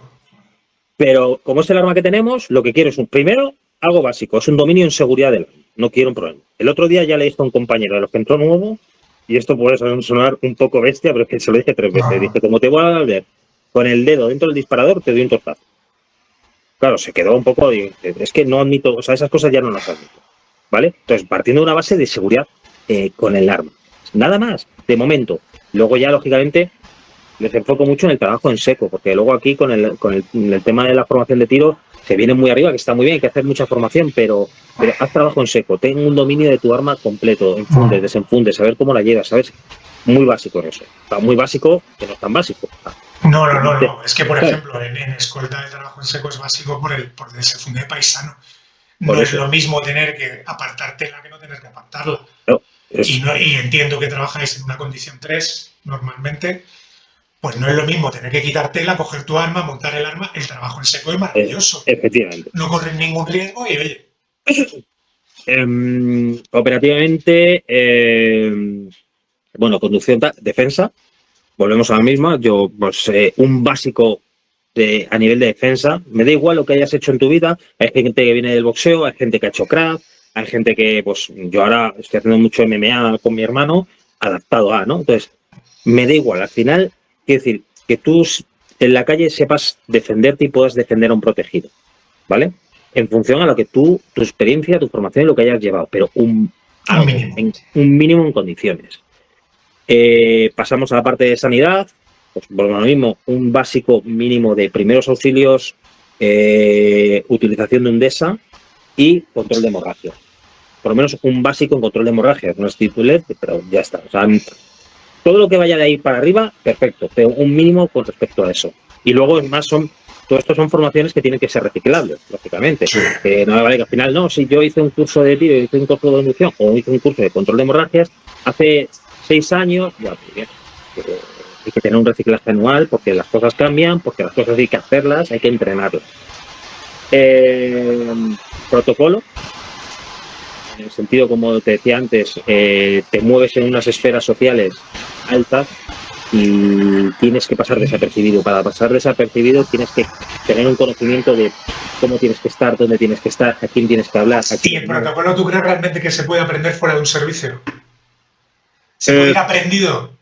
Creo que no. Eso sí que es muy complicado. Es muy complicado. Es verdad que ahí viene mucho la educación que tenga cada uno y su experiencia vital, que es algo que para mí que creo que también es fundamental, porque creo que dentro de lo que una persona da al grupo, que yo siempre muchas veces digo, cuando alguien entra a trabajar, ya no es lo que el grupo te va a dar a ti, sino lo que tú vas a aportar al grupo, ¿no? Y ahí entran las experiencias vitales de cada uno, porque uno puede tener una experiencia muy buena o no en seguridad, pero tiene una experiencia vital por lo que sea y la puede aportar. Entonces, a nivel de protocolo es verdad que ahí viene mucho el tema de la educación de cada uno, pero eso es algo que sí que se tiene que ir aprendiendo. Pero se tiene que ir aprendiendo, pero necesitas a alguien que tenga la proactividad de querer aprender y el saber estar callado. Quiere decir, que se, oye, mira, donde vayas, ve y haz lo que quieras, ¿no? Pues yo, como no sé, me voy a mover mañana en un evento donde va a estar Casa Real, como no sé cómo, yo no sé si voy a poder entrar, no voy a poder entrar, si voy a poder hablar con él, pues de momento, lo que te digo, ves, escuchas, y ya vas aprendiendo lógicamente y vas viendo quién lleva la batuta en un sitio, en otro, cómo se acercan a un protegido, pues mañana pues tu jefe está con otros 10 presidentes y CEOs y de repente pues, te ha pedido el teléfono o te ha pedido algo, pues lógicamente cómo te acercas a él, de qué forma lo más discreta posible te acercas, le das o hay que darle un mensaje, ese tipo de cosas de interactuación en esas esferas en las que nos movemos, que son muy importantes. Y luego la parte más de prevención y planificación que decíamos antes, que en los cursos básicos se da muy poco y no se hace mucho hincapié en esta parte de formación, y eso sí que también creo que es pasar un poco con el protocolo, que se va aprendiendo cuando estás en un servicio. Es verdad que nosotros, por ejemplo, tenemos suerte que los compañeros son muy docentes. Cada vez que viene alguien nuevo se le arropa mucho, cosa que antes no pasaba, pero ahora se le arropa mucho y se le coge y se le explica y se le sienta, oye, mira, y se le enseña por activa y por pasiva todas las cosas, porque al final es egoísmo puro. Cuanto antes y mejor funcione un tío, mejor se integra, más nos descarga y mejor funcionamos todos nosotros. Entonces, esos son un poco los básicos esenciales para poder trabajar en eso. Vale, bien, sí, además lo comparto también. Ir de hacer un curso a Polonia, que puede ser muy divertido, a tirar con una R15 tiene poca aplicación en España. No tiene mucho sentido, más allá de que te lo vayas a pasar estupendo allí, ¿eh? Claro, no digo que esté mal. Pues, soy el primero que está fuera y bueno, de hecho este año, en noviembre, si Dios quiere, me voy 9 días a un país de Oriente, que me voy con varios compañeros y amigos, me voy 9 días a hacer un curso, pero ¿voy a sacar cosas? Por supuesto, sí. pero de lo que me van a dar, que yo pueda poner en práctica donde estoy, seguramente un 70% no. No, pero eso vas a disfrutarlo de manera personal también, porque por eso, gusta, o sea, efectivamente. Pero es otra cosa. Vale, pues con esto lo tenemos bastante ya hablado. Vamos a hablar venga, un poco del futuro de la protección ejecutiva. Vamos a juntar nuevas amenazas, que yo creo que ya hemos hablado un poco de la tecnología, pero ¿cómo ves tú no sé, las amenazas a las que te enfrentas o a las que nos vamos a enfrentar aquí en España, y cuáles son un poco los retos del sector? Nos vamos a llevar un poquito de la mano. Pues, a ver, en cuanto a amenazas, bueno, lo hemos comentado, las amenazas digitales y de la información, que van unidas, ¿no? Una de la otra. Nos tenemos que empezar a especializar un poco más en el área digital y en cómo has dicho tú, ¿no? A cómo ser esa escolta digital y cómo proteger la información digital de nuestros protegidos, o por lo menos, si no, no vamos a ser hackers ni vamos a ser especialistas en ciberseguridad, pero sí tenemos que tener unos conocimientos bastante más que básicos para poder estar en prevención con respecto a cualquier cosa que nosotros detectemos, ponerlo en conocimiento de un especialista, si tenemos en nuestra corporación, y si no, lógicamente a nuestro protegido, para que lo pongan en el conocimiento de un especialista que sea afín y que pueda poner remedio a eso. O sea, hay un gran impacto tecnológico, ¿no? Entonces, Sí. Creo que sí, porque desde cualquier información que pueda escaparse de nuestro protegido, que son informaciones muy privilegiadas, pero además, de verdad, porque estamos hablando de que cualquier información de nuestro protegido, normalmente de los protegidos hablo del IBEX, por ejemplo, son informaciones muy privilegiadas que de hecho tienen que pasar por un canal de información legal. Es decir, cada vez que una corporación hace un movimiento, tiene que hacer un hecho relevante a la CNMV. Y eso son informaciones muy privilegiadas y eso hay que protegerlo. Hay que protegerlo de filtraciones. Y protegerlos de forma digital, en la medida en la que nosotros podamos, y de forma física. Es decir, nosotros, una de las cosas que hacemos siempre, por ejemplo, son barridos. Nosotros tenemos 4 o 5 elementos para hacer barridos en instancias, depende de dónde vayamos, si es una reunión o es un hotel o la habitación de hotel o donde vayamos, donde tienes que intentar prever cualquier intromisión que quieran o cualquier dispositivo donde quieran captar información de nuestro protegido. Ahí se mezcla la parte física con la parte de información y tecnológica, ¿no? Nosotros estamos haciendo una protección de la información de nuestro protegido, pero desde una parte física, en la que nosotros físicamente estamos haciendo una requisa de una habitación o de una sala. Sí, para securizarla. Eso, efectivamente. Pues eso es más que importante hoy en día, porque ya te digo que toda esa información, cualquier filtración, o sea, puede llevar al traste una operación bestial. Y estamos hablando de miles de millones. Sí, de desestabilizar la economía de un país. Total. Entonces, es súper importante. Luego la parte ya digital, en la que, bueno, pues se escapa más a nuestros conocimientos, pero una parte sí que tenemos. Tenemos que tener un conocimiento, ya te digo, que más que mínimo para detectar cosas. Si no podemos solventarlas, sí que probamos detectar. Y en cuanto las detectemos, si no podemos solventarlas, ponerlas en conocimiento del protegido y en conocimiento de un especialista para que pueda solventar eso. Y luego, ¿cómo veo nuestro sector? ¿Cuáles son los retos? Pues también me decías, joder, Alex, es difícil encontrar gente buena. Yo veo un sector en el que yo te hablo de la gestión de grandes servicios de seguridad de vigilantes, ¿no? Pero al fin y al cabo, yo estaba más relacionado a servicios entre 200 y 1000 vigilantes, ¿no? Hay una dificultad de contratación bestial. Veo que seguimos arrastrando los mismos problemas una y otra vez. Veo mucha desunión en el sector y yo, que no me voy a pronunciar aquí, no veo muy claro el futuro, ¿no? Dentro del subsector de la seguridad privada, protección de personas, ¿tú cómo lo ves? Si me lo quieres contar. Sí, no, te digo cómo veo. Yo veo muchos problemas, pero uno de ellos, por ejemplo, voy a empezar desde atrás. Veo la salida del cómo salir de este trabajo. Quiero decir, todos sabemos que al final, y quien no piense lo contrario se equivoca, nosotros tenemos una espada de Damocles constantemente y nosotros al final somos subcontratados. Y suerte, hay momentos que tienes suerte o no, pero somos subcontratados y está esa demanda de que haya un servicio o no haya un servicio. Puedes llevar 20 años en una corporación, se acaba el servicio y mañana tienes que volver a la empresa después de llevar 20 años trabajando en esto. Es verdad que empezando por esa parte de salida, habría que intentar ver qué podemos hacer con la salida de los escoltas que ya están en edades avanzadas. Yo tengo un compañero, pues muchos que se van a jubilar o prejubilar de ahora en adelante, si Dios quiere y todo va bien, porque si un escolta se jubile trabajando en activo en seguridad privada es bueno, porque no ha tenido que pasar por el barro, o ha pasado pero luego ha vuelto otra vez a la protección. Es ver cómo damos esa salida cuando no hay servicio. Gente que está en los 50 y de los 52, 53, 54 en adelante, o un poco más de los 55 en adelante, y se pueden quedar sin servicio, ver cómo dice. O sea, buscarles cómo pudieran tener una salida y ver cómo les podemos motivar. Porque la salida, o sea, está claro que la salida no nos la puede. Una salida laboral a esas edades no nos las tiene que participar solo la empresa o el entorno. Esto tenemos que poner de nuestra parte. Yo tengo muchos compañeros que han llevado 20 años de servicio y no se han formado.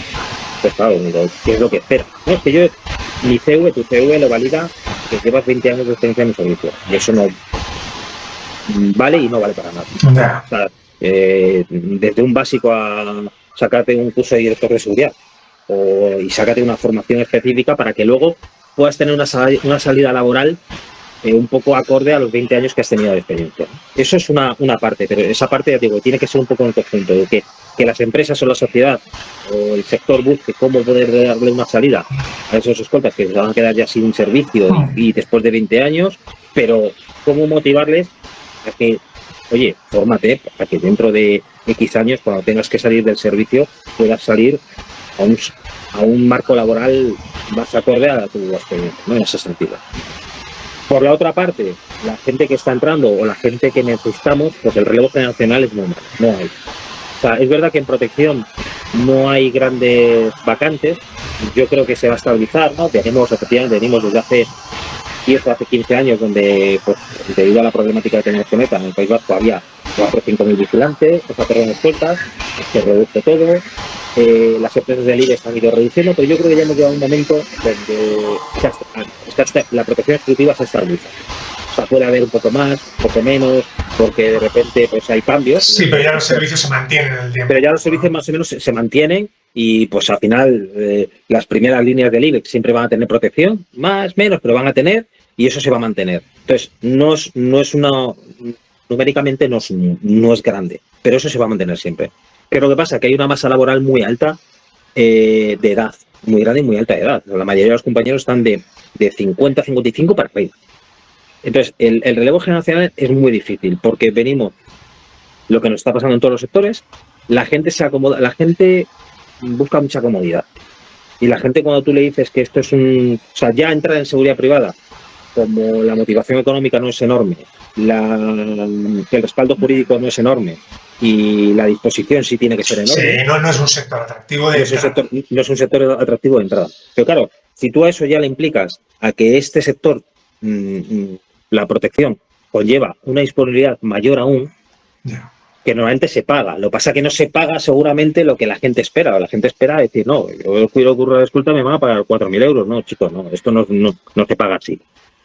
O sea, los salarios son más altos, pero porque también haces mucha más carga de trabajo, la responsabilidad es mucho más alta y sobre todo porque esa disposición es enorme. Pero cuesta mucho encontrar gente para tener este relevo generacional porque ya te digo que no hay disposición de que la gente esté dispuesta a querer trabajar, pues oye, esa implicación que conlleva esto y luego, pues, tío, yo no sé, es difícil. O sea, la gente, tú le dices a la gente hoy en día, pues mira, te vamos a dar esta formación. Nosotros donde estamos, la corporación nos exige tener una formación todos los años, que está genial, pero yo le digo, pero tenéis que hacer formación, que la que tenemos es básica. A la gente le cuesta mucho gastarse dinero en formación. Y ya no es una cuestión de que económicamente ahora estemos mejor, pero no, por eso. Yo me he gastado una fortuna en formación y yo estaba haciendo cursos currando como vigilante por 900 pavos. Sí, por eso. Y me pagaba mis cursos de tiro, mis cursos de defensa personal, cuando podía y cuando no podía no, cuando no podía quedaba con... Porque esa es otra. Yo siempre he intentado, he tenido la suerte de poder entrenar, ¿no? Ahora estoy en una situación física un poco, bueno, pues pero sigo entrenando a mi manera, ¿eh? Soy consciente de mis limitaciones y, bueno, pues mi cadera no funciona, pues bueno, pues sin cadera. Me muevo a lo, yo qué sé, a lo David Carradine, ¿no? Pero a lo que voy, yo quedaba con compañeros para entrenar si no había curso. Decía, oye, vamos al tatami y entrenamos tal, venga. Oye, os cogemos unas de Airsoft y nos vamos a este sitio y hacemos unos simulacros de tal, venga. Yo siempre he visto que si quieres, puedes. Hay posibilidad. Sí. Que tampoco oye, pues no me puedo gastar 5.000 pavos en un curso de Israel, ni falta que te hace. Ni falta que te hace. Es que no hace falta eso. Vamos a una forma. Aquí hay. Yo de toda la formación que he dado fuera y dentro, seguramente de la mejor formación que yo he hecho ha sido aquí en España. Y por tanto, además, de la más barata. Sí. O sea, porque ha sido mucho más barata. Pero aquí ha habido formaciones con gente muy, muy, muy buena. Entonces, al final es querer.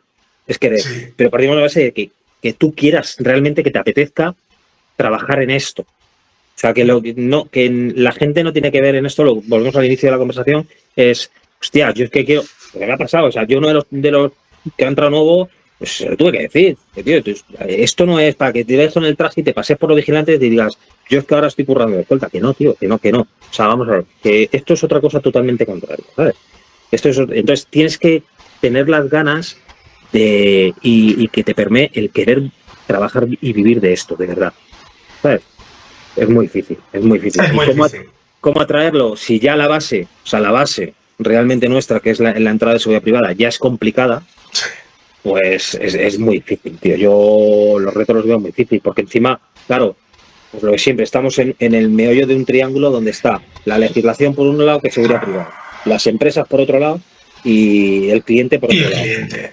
Entonces, claro, al final tienes que conjugar con los tres. Seguridad privada, pues te quiere atar de pies y manos para que no hagas más que lo mínimo que tengas que hacer, pero no te quiere dar ni una atribución, y porque es así, No, no. porque no Sí, quieren, sí, sí, sí. o Lo sea, he vivido de primera mano. quieren tener ahí capaditos tal. Lógicamente, la empresa lo que busca es lo que busca. La empresa es un número y lo que busca es una rentabilidad lo máxima posible y con el menor problema posible y que no haya rotación y que no quede problemas. Y el cliente, pues lo que quiere al final es el costo más barato para dar el servicio. Si se da lo mejor, bien. Y si no, muchas veces como que da igual. Lo que quiero es que me den el servicio, pero a un costo. Entonces, claro, es muy difícil conjugar a, a tres bandas todo eso. Es muy difícil. Entonces, En mi opinión, ahora mismo es imposible. nada, es O sea, yo imposible. ahora mismo no puedo ir a una licitación de un macroservicio, como son los que en los que yo tengo un pelín de experiencia, ¿no? De infraestructuras críticas que son de altísimo riesgo, a precio. Es un sinsentido en sí mismo. O sea, no tiene sentido ninguno. No, no, no. Tendrá que ir a calidad. Y dentro de la calidad, relación calidad-precio. Pero no solo a precio, tío. Pero al final, si es que estoy de acuerdo contigo, son tres actores que, en mi opinión, están en un desencuentro permanente, ¿no? Total, total, total. Yo quiero esto, pero yo tal. Es Y como luego lo que dices, que hay una desunión por parte del sector enorme. absurdo. Ahora hay un auge, por lo que yo veo en redes, hay un auge a nivel formativo, tácticos, están saliendo grupos, que me parece que hay algunas cosas que están muy bien, pero hay otras, o sea, que es que no es esto, o sea, que no es Bueno, esto. La gente se está confundiendo por completo de lo que es la seguridad privada y realmente lo que se nos pide y lo que hay que dar, ¿sabes? Entonces, es muy sí, pero complicado. esa gente vive de lo que hablábamos, ¿no? Del mito de que un chaval está enganchado a lo que él cree que es una escolta y bueno, a mí me da igual, como es mi podcast, yo digo lo que quiero, un fantoche de mierda Sí, sí, sí, que no sí, ha hecho sí. nada en su puta vida a venderte que es un ex Navy SEAL y un curso. Pero vamos a ver, muchacho, ¿tú quién eres? ¿Qué pasa? Que la gente que llega a esos cursos no tiene criterio para valorar. O sea, yo lo entiendo. O sea, yo entiendo que un chaval o una chavala se gaste un dinero con una persona que le cuenta qué ha hecho, qué ha sido. El mundo táctico, entre comillas, aparte de que sea más o menos útil para el sector de un escolta privado, es que está lleno, y tú lo sabes bien, de fantasmas hasta los topes, De humo. Sí, sí, sí. de O sea, vendehumos. es Y eso le hace un flaco favor también a nuestro sector, mucho, mucho, en mi opinión. mucho. Es un problema. El otro día, bueno, tenía una pequeña medio discusión con uno también que, bueno, porque hice un comentario en una red social que tengo con respecto precisamente a, a las fotitos y los vídeos y esa exposición pública con respecto a aparentar ese trabajo táctico y tal. Bueno, al final su contestación es que él tenía la CIA, el no sé qué, el no sé Sí, sí. cuánto. Vale, ya, no, bien, es que ya no discuto, o sea, ya llega un No, momento que no discuto. Por encima, además, es muy gracioso porque las referencias que me hayan llegado de esa persona trabajando en un evento con compañeros míos es, tío, qué flojito es, o sea, qué flojito. En fin, hace mucho daño, ¿sabes? Mucho daño porque este trabajo no es eso, o sea, este trabajo es un perfil gris constantemente, o sea, nosotros trabajamos un 95 o un 90% de las veces trabajamos en gris y un 5 o un 10 cuando son eventos muy sonoros o ciertos momentos, cierto, trabajas en un perfil rojo y ya está. Y es que no hay, me queda el mayor. y yo he trabajado más en protección de artistas, yo no he trabajado en protección ejecutiva, pero cuando yo he tenido un apretón protegiendo a alguien, ha sido una cosa rápida, física. O sea, me refiero, que hablabas antes de la 9 milímetros, que no vamos a hablar de eso. Y algo más o menos duro físicamente, pero muy contextualizado en eso. No me ha hecho falta ir con un equipo completo táctico, o sea, es que no. Vamos a hablar de la dotación, vamos a introducir eso que has dicho antes, que me parece muy interesante, pues es una pelea que yo he tenido ya sobre, no solo en escoltas, sino en vigilantes. Dotación actual, del escolta, su 9 milímetros que ya nos has dicho. Venga, para ilustrar a las personas que no lo sepan, que yo por desgracia pues de esto tengo ciertos conocimientos, ¿con qué otras cosas contáis para hacer vuestro trabajo? Aparte de esa 9 milímetros maravillosa, ¿qué dotación se os propone desde la legislación para que podáis trabajar o cuál podéis implementar de manera extraordinaria, más allá de un spray? Pues ahora mismo la IA. No, La IA, ¿no? que no, es que esto es una lucha eterna que tengo y de hecho estoy pendiente de intentar tener una reunión cuando pueda con el comisario de seguridad privada. Porque bueno, vamos a ver, partimos de la base que de base la reglamentación dice que lo único que tenemos es la 9 milímetros para ver. Sí. Ya está, no hay más. Cosa lo que yo siempre he dicho, que el 90% del catálogo de agresiones que puede sufrir un protegido nuestro no es congruente, ni oportuno, ni proporcional. Con lo cual, pues no tenemos otro tipo de herramienta. En nuestro caso, pedimos la autorización del gas, que yo al principio hablaban de que si querían que fuera suplementario, digo, ¿cómo que es? Sí, suplementario. Y dije, no, sí, pero no. Lo que quiero es que sea complementario, lo que es tener algo más, que para mí el gas no es lo ideal, pero bueno, nos autorizaron el gas y lo tenemos, perfecto. Ahora, mi idea es ir un poquito más allá, o sea, yo lo que lucho es porque podamos tener una herramienta que sea más proporcional y más oportuna en cualquier tipo de agresión que podamos sufrir.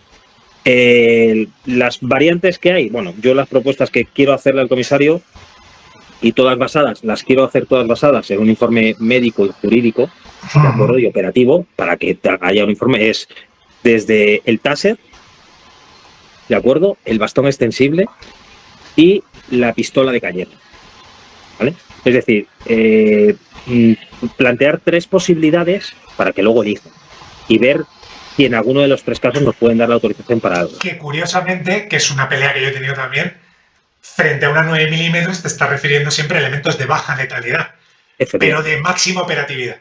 Que es súper curioso que tú me discutas que es mejor llevar una 9 milímetros y yo te hable de un taser y me diga, eres un loco, porque a ver si se le va a parar el corazón a no sé qué. Claro, o sea, es que son cosas que dices, sí. pero si tengo un arma de fuego sí. que yo puedo llegar, le puedo pegar un tiro a un tío, por encima, con una sobrepenetración y encima, si dentro de esa situación tú consigues impactar en un malo que encima tenga una sobrepenetración, que con 9 milímetros normal, que es lo que va a pasar, tengas un daño colateral, o sea, vamos a ver, nos estamos volviendo locos. O sea, yo mañana tengo que ir al fútbol, voy a Santiago Bernabéu con mi jefe y hay 4 tíos que le quieren pegar y ¿yo qué hago? O sea, porque el escolta, por muy buena formación que tenga a nivel defensa, son 4 tíos. Vamos a ver, vamos a movernos en una lógica normal. ¿Qué hago? ¿Saco en pleno castellana la pistola de fuego? Estamos tontos. Tendremos que tener algo intermedio. Pues eso es lo que llevo intentando luchar y quiero intentar exponer al comisario para que evalúe y dentro de lo que ellos evalúen lo mejor posible que tengamos algo. ¿Qué es lo mejor posible? Pues no lo sé, sinceramente. Yo creo que algo intermedio entre ellos. Es verdad que luego de esas posibilidades, pues hay una, por ejemplo, que el taser tiene un problema que es el coste, sobre todo, ¿no? Porque al final el taser conlleva un coste y tal. El otro día hablaba con compañeros, con amigos que son policías locales que están utilizando la pistola de Cayena y me hablaban muy, muy bien de ella en cuanto al el uso. Es decir, una vez lo usas, lo bueno que tiene la pistola de Cayena es que luego no hace falta una intervención médica después, ¿vale? Porque simplemente con agua, el agresor con agua ya está normal, está bien, no hay problema, no hace falta una intervención médica después. Y luego me hablaban de una cosa, es que lo bueno que tiene la pistola de Cayena, que el malo no es tonto.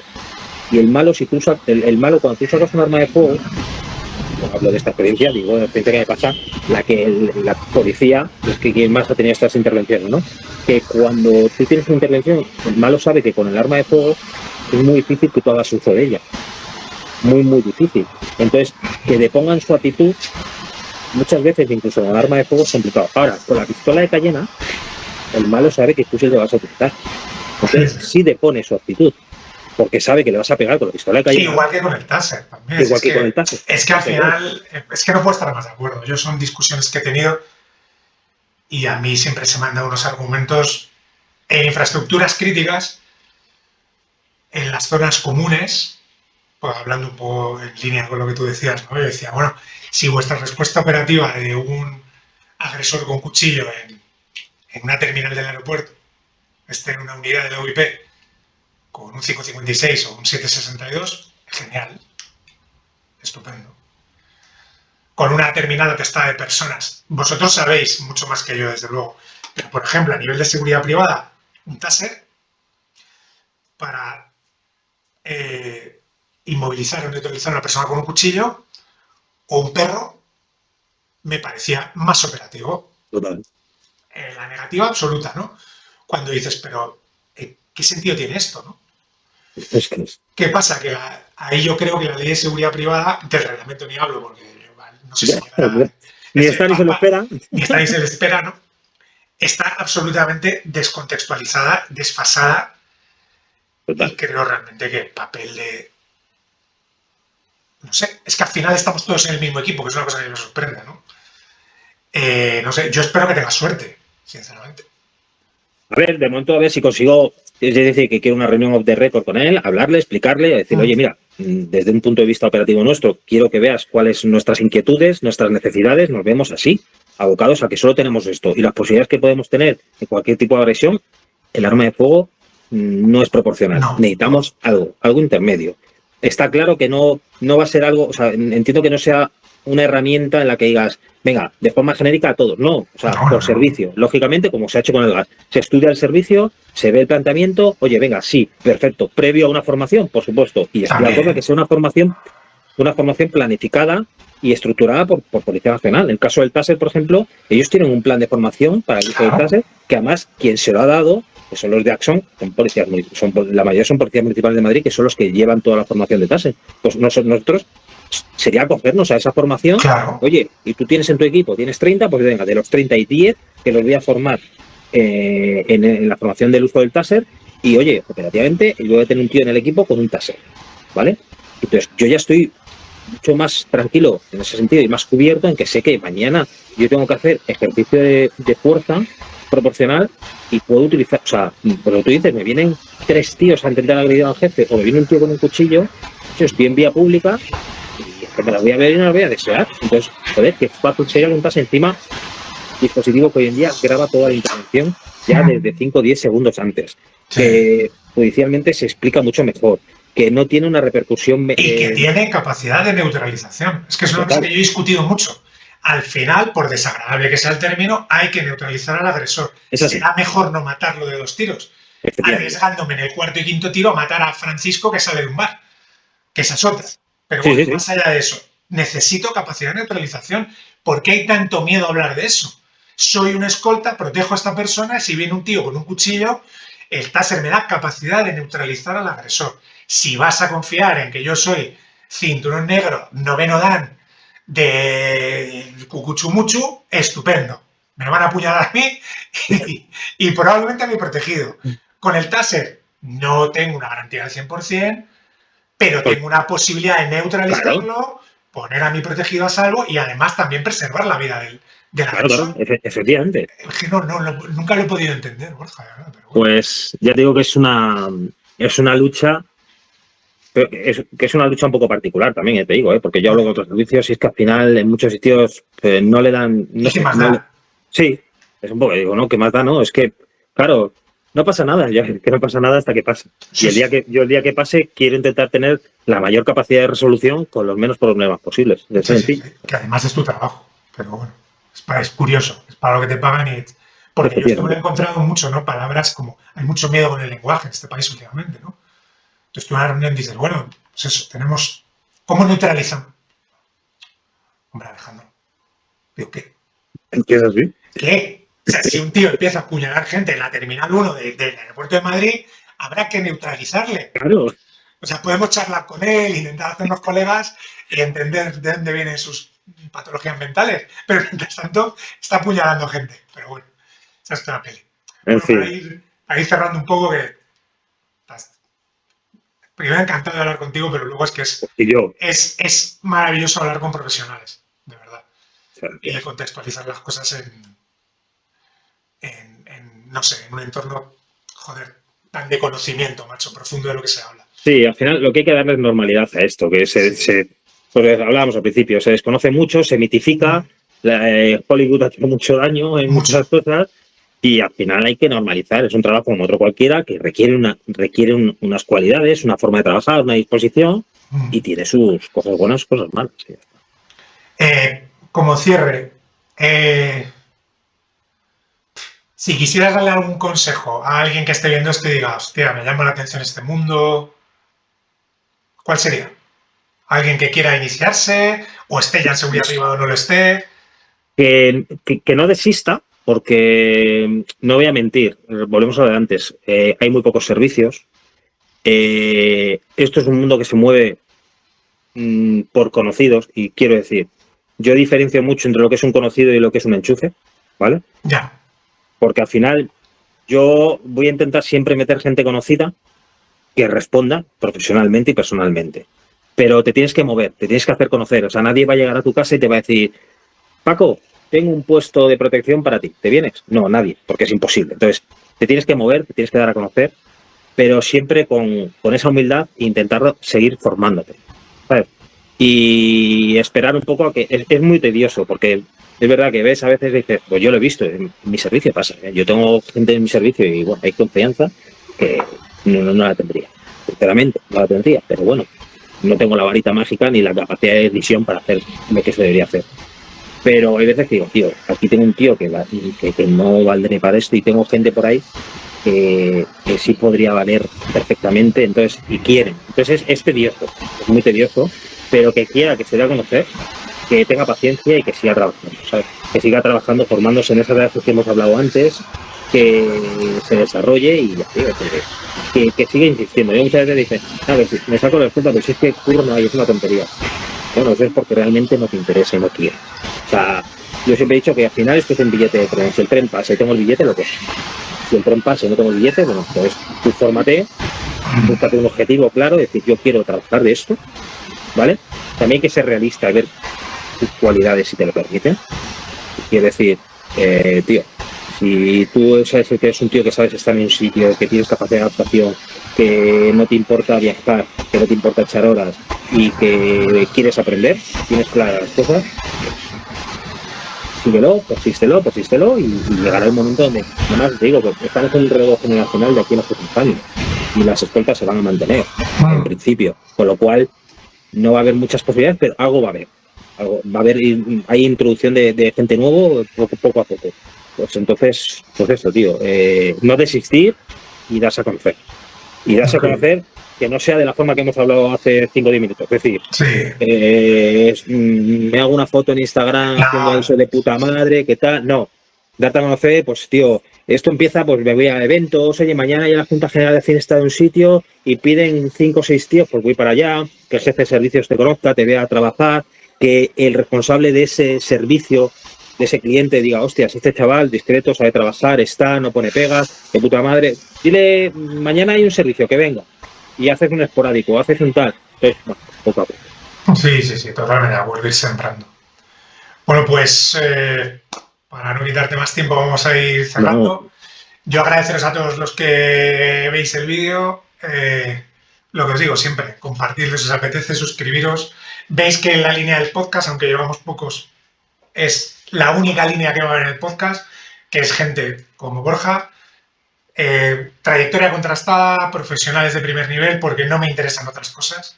Seguiremos huyendo de carnaza y vendehumos, que no nos gusta ni a Borja ni a mí. No. Y bueno, pues agradecerle el tiempo que nos ha dedicado. Creo que ha sido... A ti siempre, a ti de verdad, es un placer, porque una entrevista es una charla amena, divertida, entretenida y sabes que te tengo mucho cariño, con lo cual encantado. Sí. Yo también a ti. Pues lo dejamos aquí, chicos. No dejéis de verlo, de compartirlo, seguir el canal y cuidaros mucho.